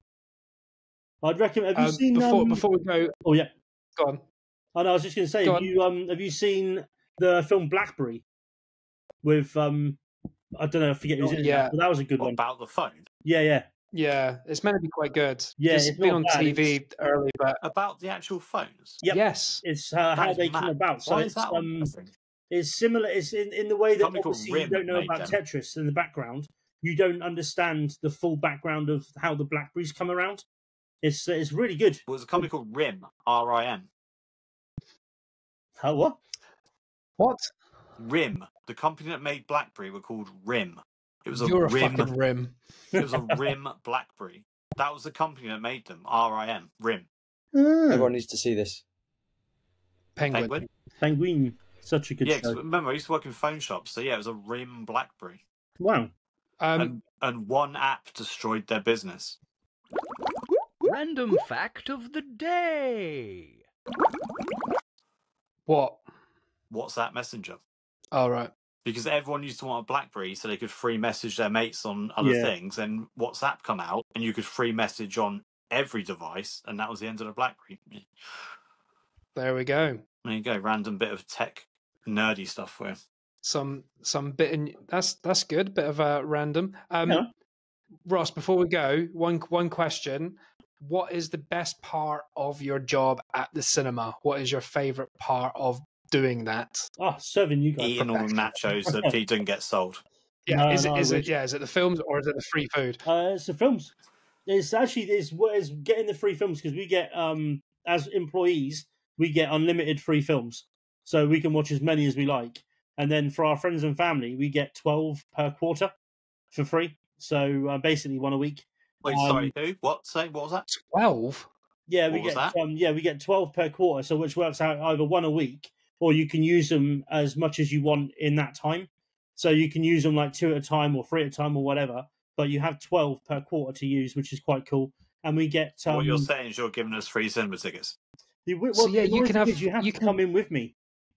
So I have to be in the showing with you to watch them. So, but it never used to be that way. You used to be able to have to hold hands. Free. Yeah. Right. So put it there. Right. Let's be clear. James doesn't have a friend to go to the cinema with. That subject also works if you remove the to go to the cinema with. So James doesn't have a friend. So Ross, if you want to be his friend, he would gladly go to the cinema with you. Oh, plus, cinema friends. we're trying to do like a film podcast, and James hasn't seen anything ever. I've seen more films than anyone. They just haven't come out recently. Yeah, we're not. There's not a you and podcast Drew, on they haven't come 80s out and recently. 90s movies. We're talking about some recent shit. Reef's super excited. He wanted to go and see bloody Deadpool Wolverine, but I wouldn't let him. And now he wants to go and see flipping the new Godzilla. So watch that. Have you seen yeah, that's Red One less violent than Deadpool. Red One? Yeah. No, Is that thank you. The Rock's Christmas film? Yeah, it's okay. It's not bad. It's fun. You're definitely going to go see that. I'm not going to watch that, no. Yeah, I took my daughter. Have you heard that they're redoing Harry Potter, right? And God, what? Mark Rylance is going to be, Dumbledore, and Cillian Murphy is down to play Voldemort. No, it's a joke. That's not for real. That's not real. I heard that as well. It's not real. That's not happening. I'm curious. What are you looking at? What reputable website are you looking at? ilovemovies.org/de. No, just social media. Believe everything you read on social media. Drew's on MySpace getting his movie news. There was someone else they were talking about putting his Harry Potter, and I can't remember. Gemma Collins. It's someone who actually wanted to be it and applied for it Whoopi originally. Goldberg. Could be Whoopi Goldberg. Whoopi Goldberg is the new Harry Potter. I would pay to see that, man. Daniel Radcliffe, he'd be good as Harry Potter. No, he wouldn't. He's not good at anything. No, I've seen one film I like him in. That's Guns Akimbo. Oh, that was good. Guns Akimbo's that's good. Yeah, that was. I think everything he touches is gold. I think so. Daniel Radcliffe's been in amazing films. Now You See Me Too, he ruined. Why are you talking about films? It's not his main film. What are his main films apart from Harry Potter and Guns Akimbo? Horns. Horns was good. He was also what in else? Woman in Black. Woman in Black. He was great in that. Woman in Black was shit. Whoa, no, it wasn't. You He looked 9 years old and he had a 10-year-old son. We've done this before, but Escape from Pretoria is very good. Okay, I'll give him that bit. Yeah, very, very good. Akimbo's his best film. I'm going to say it right now. What was that? That was brilliant. It begins with P or something. Imperium. That's it. Yeah, there you go. He was good in that. But he looks like a bitch, doesn't he? The irony is that film sounds like a spell. Yeah, it does. Like a Harry Potter spell. Yeah. But when you saw Matey Boy in American History X be a Nazi, you're like, yeah, he'd probably fuck you up. When you see Daniel Radcliffe be a Nazi, you're like, smack you with your wand, you little bitch. American History X is in my favourite films. It's in my top 10. It's also got one of the biggest movie mistakes in history. We've been through that one, but you can't have that know poster Ross? on the wall. You can't have the poster on the wall. No, do you want to know a funny story about that? So when that film first came out, I was 19, 20? So it came out in 99, so I was like 17, 18, whatever it was. And I don't know how I didn't understand the meaning behind the swastika, but I didn't fully get the meaning behind it. Shave your head and get a swastika tattoo. No, I watched the film and I loved the film that much. I actually drew one and I put it in my bedroom window. Luckily, my bedroom window was a skylight, and it was up there for about 2 days. And I was going for a walk one time with my stepdad. You were like the Nazi Batman, just shooting into the sky. Pretty much. What the funny Nazi Batman. We were coming back from a walk with my my stepdad, and he looked up at the window and he was like, "Ross, what is that?" And I'm like, "What?" He was like, "What have you got in your window?" Brilliant. And my God, I could not take that down quick enough. I genuinely don't know how I went 17 years of my life without understanding the full meaning of it. But you know, it has one of the biggest mistakes though. At the end of the film, when Edward Norton has got the paper in his hands in the toilet, and he gets shot, and you see the paper fly everywhere, and then his brother comes in, the paper's all screwed up in his hand still. It's artistic license, though, James. It's artistic license. It's just lazy. It's just no one bothered to pay attention. Well, so I thought you were going to say you got a tattoo of a SWAT sticker, and you're like, "Oh, massive Swazi." No, but do you guys know that before the Nazis took that symbol does not mean anything negative. It's the sign of peace. Yeah, if you go to certain people's houses, they have Nazi symbols in there. If they're like, I can't even remember what religion it is. But I've been in people's houses. I think it's a Hindu sign of peace or something. Yeah, I think it's an Indian person's I was in, and they had Nazi. But also, if you walk around London, like if you did go down Regent Street, there's Nazi symbols all over everywhere, all over the brickwork. Wow, it's everywhere in architecture.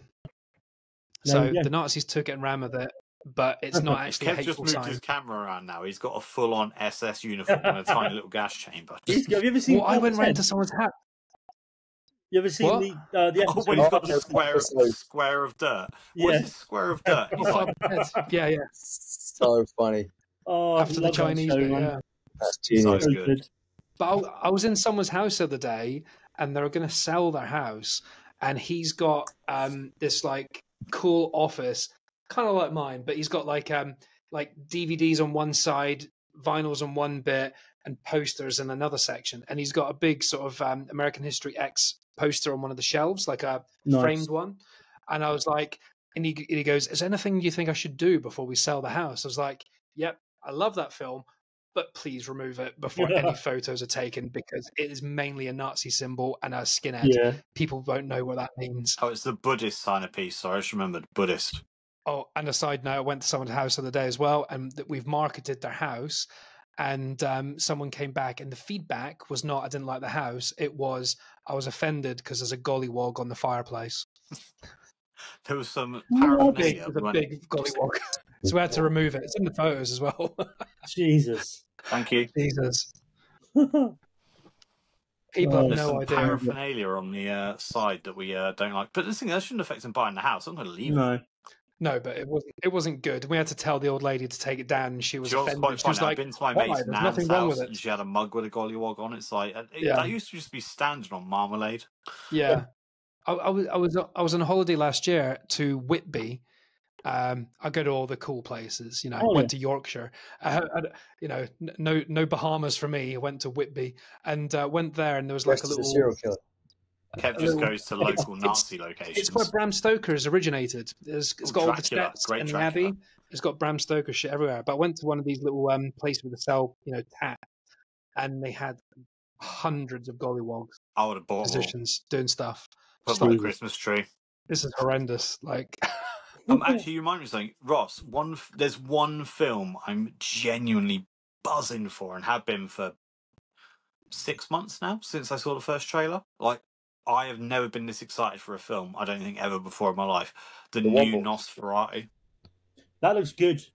That does look good. I am so excited for it. And I really hope they don't stuff up the trailers and just like make it crap, because it's one of the greatest movies of all time.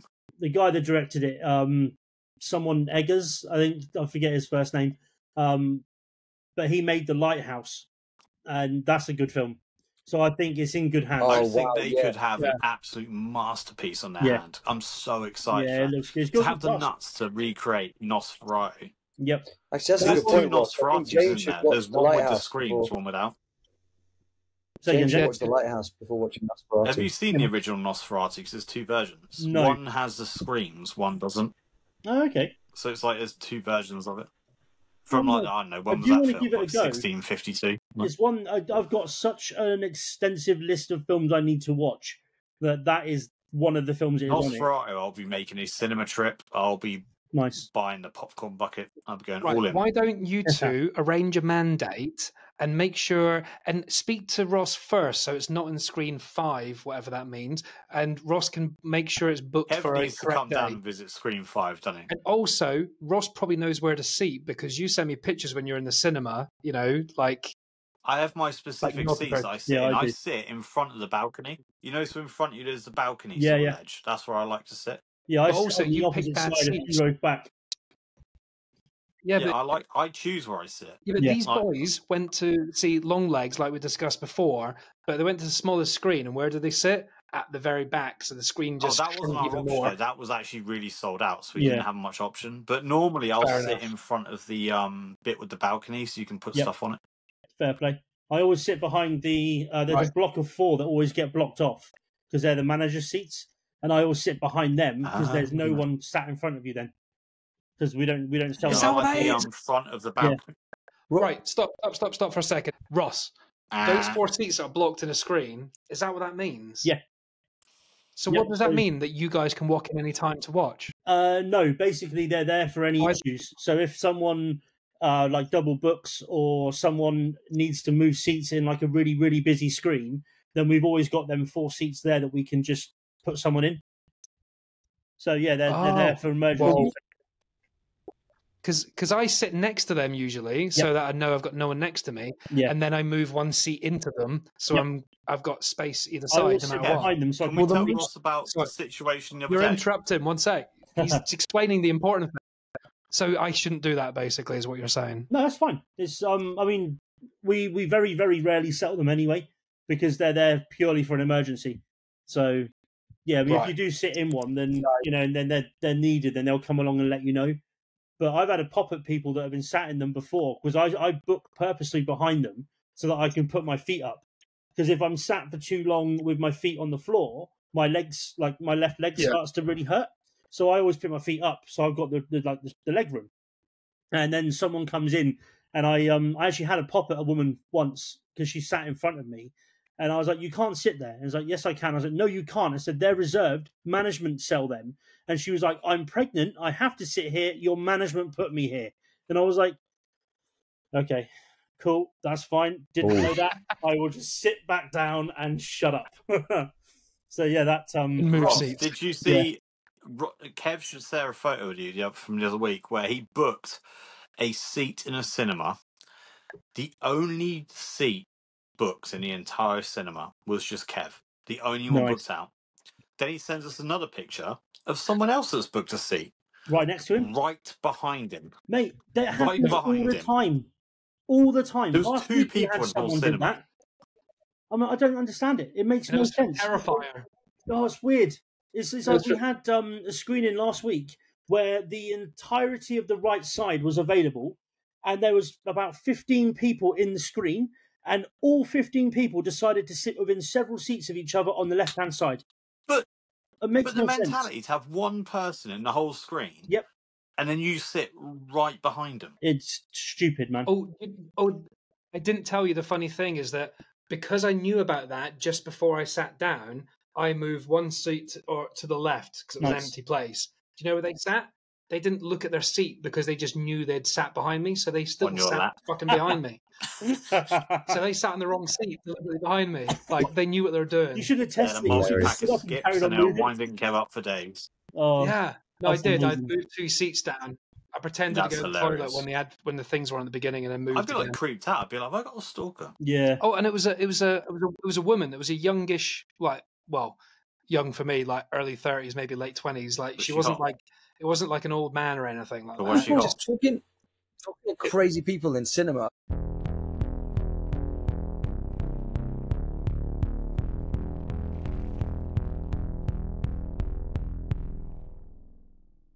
The most exciting part of Joker 2 was when a bottle of wine was thrown and just missed me like 5 seats from where I was. What? And it was because there was some crazy guy behind us, actually in the Andover cinema. Wow. The guy, he was really drunk. Was it glass bottle? He was really drunk of being quite abusive and just talking really loudly. And then loads of people trying to tell him to be quiet. You need to up your security. Yeah, right. Yeah, no, but then somebody came in. So your team were great. Like, somebody came in and they were keeping an eye on him. And then something just really kicked off. And then they went up to try and move him. And he was trying to get in a fight with this guy from Yorkshire or something. It was a bit weird. But then he threw the bottle of wine and it just missed me by a few seats.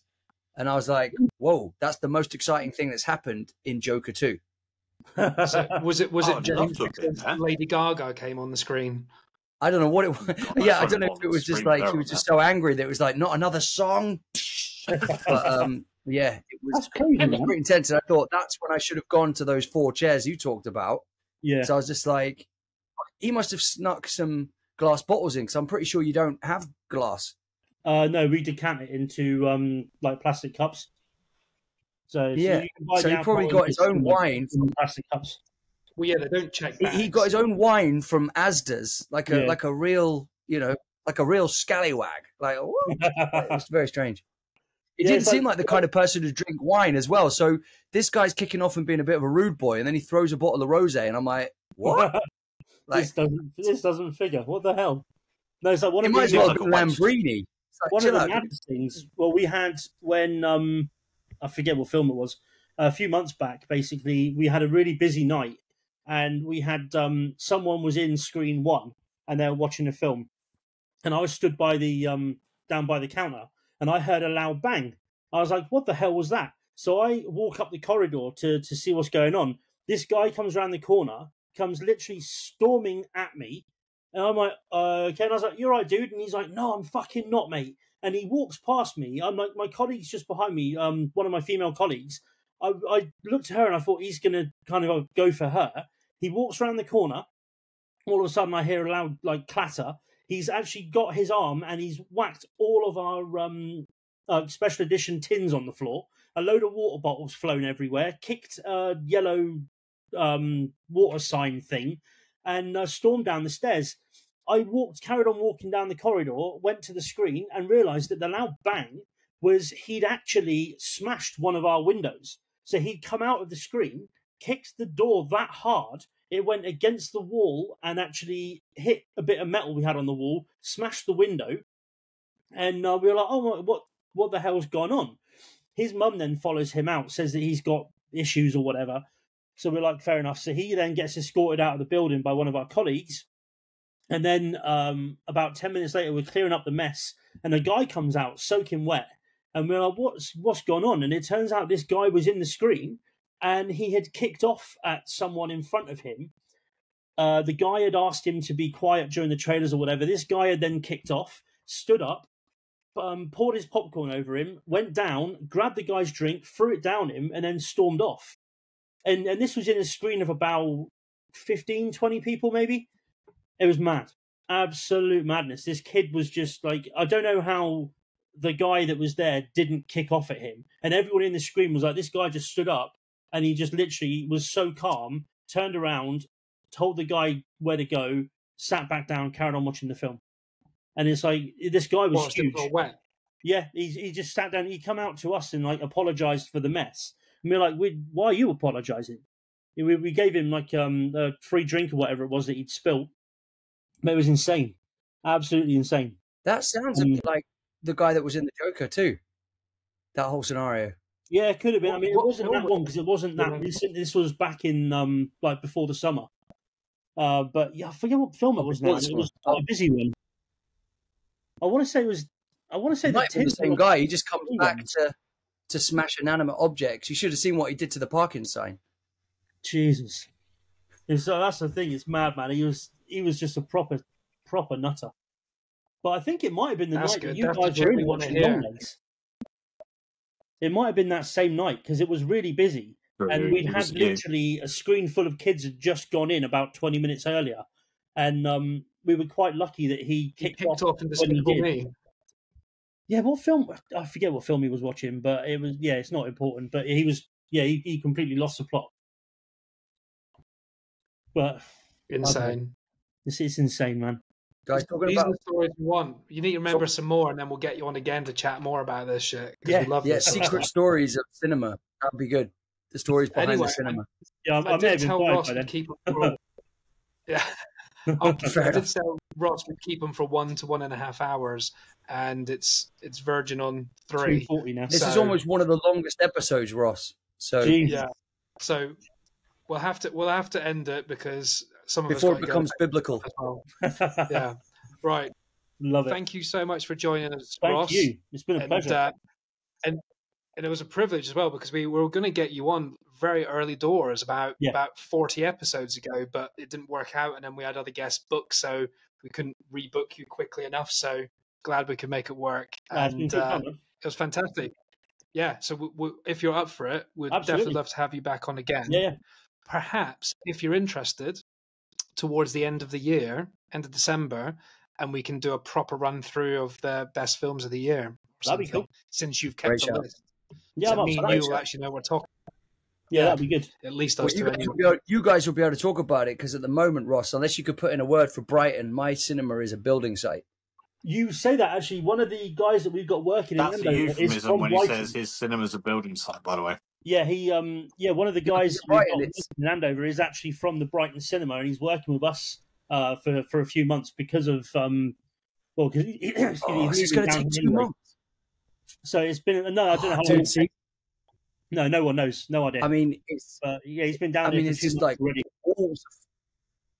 Walls have fallen through and stuff. So it seems quite dangerous. But it doesn't look like they're doing any work at the moment. Oh, guys, by the way, today is Monday, 18th of November, and I don't know if you can see that. That's the view from my front. What? It is snowing. Wow. My cars are covered in snow. All the roads covered in snow. Where's that? Dude, that's insane. You might get a white Crimbo. For now. Kev, can you send me that photo? Why? Jesus. He's going to turn it into a Christmas tell card. people there's snow in England. It always snows in England. You're not down here. I think James is just going to turn it into a Christmas card and just... Yes, I am going to turn it into a Christmas card. Thank you very much. Right. Yeah, man, just looking outside. My God, where's the camera? Yeah, send me that stuff. We don't have that down there. We don't have that down here. We don't. It's like 35 degrees down here. It's lovely. People are in their shorts. Right, that's the end. Otherwise, we'll never go because I've said we're ending about 20 times in this episode. Take it easy. I didn't want it to end, but I didn't want to drag on for Ross. But no, it's been a pleasure. Clearly, been okay with sticking with us. Thank you so much. Much love. Have a good few weeks and a good Christmas. Yeah, you too, pal. You too, man. Don't go anywhere yet. Cool. Pretend to leave. See ya. Bye, everyone. This has been Rage Whale. Thanks for hanging out with us. We hope you had a whale of a time.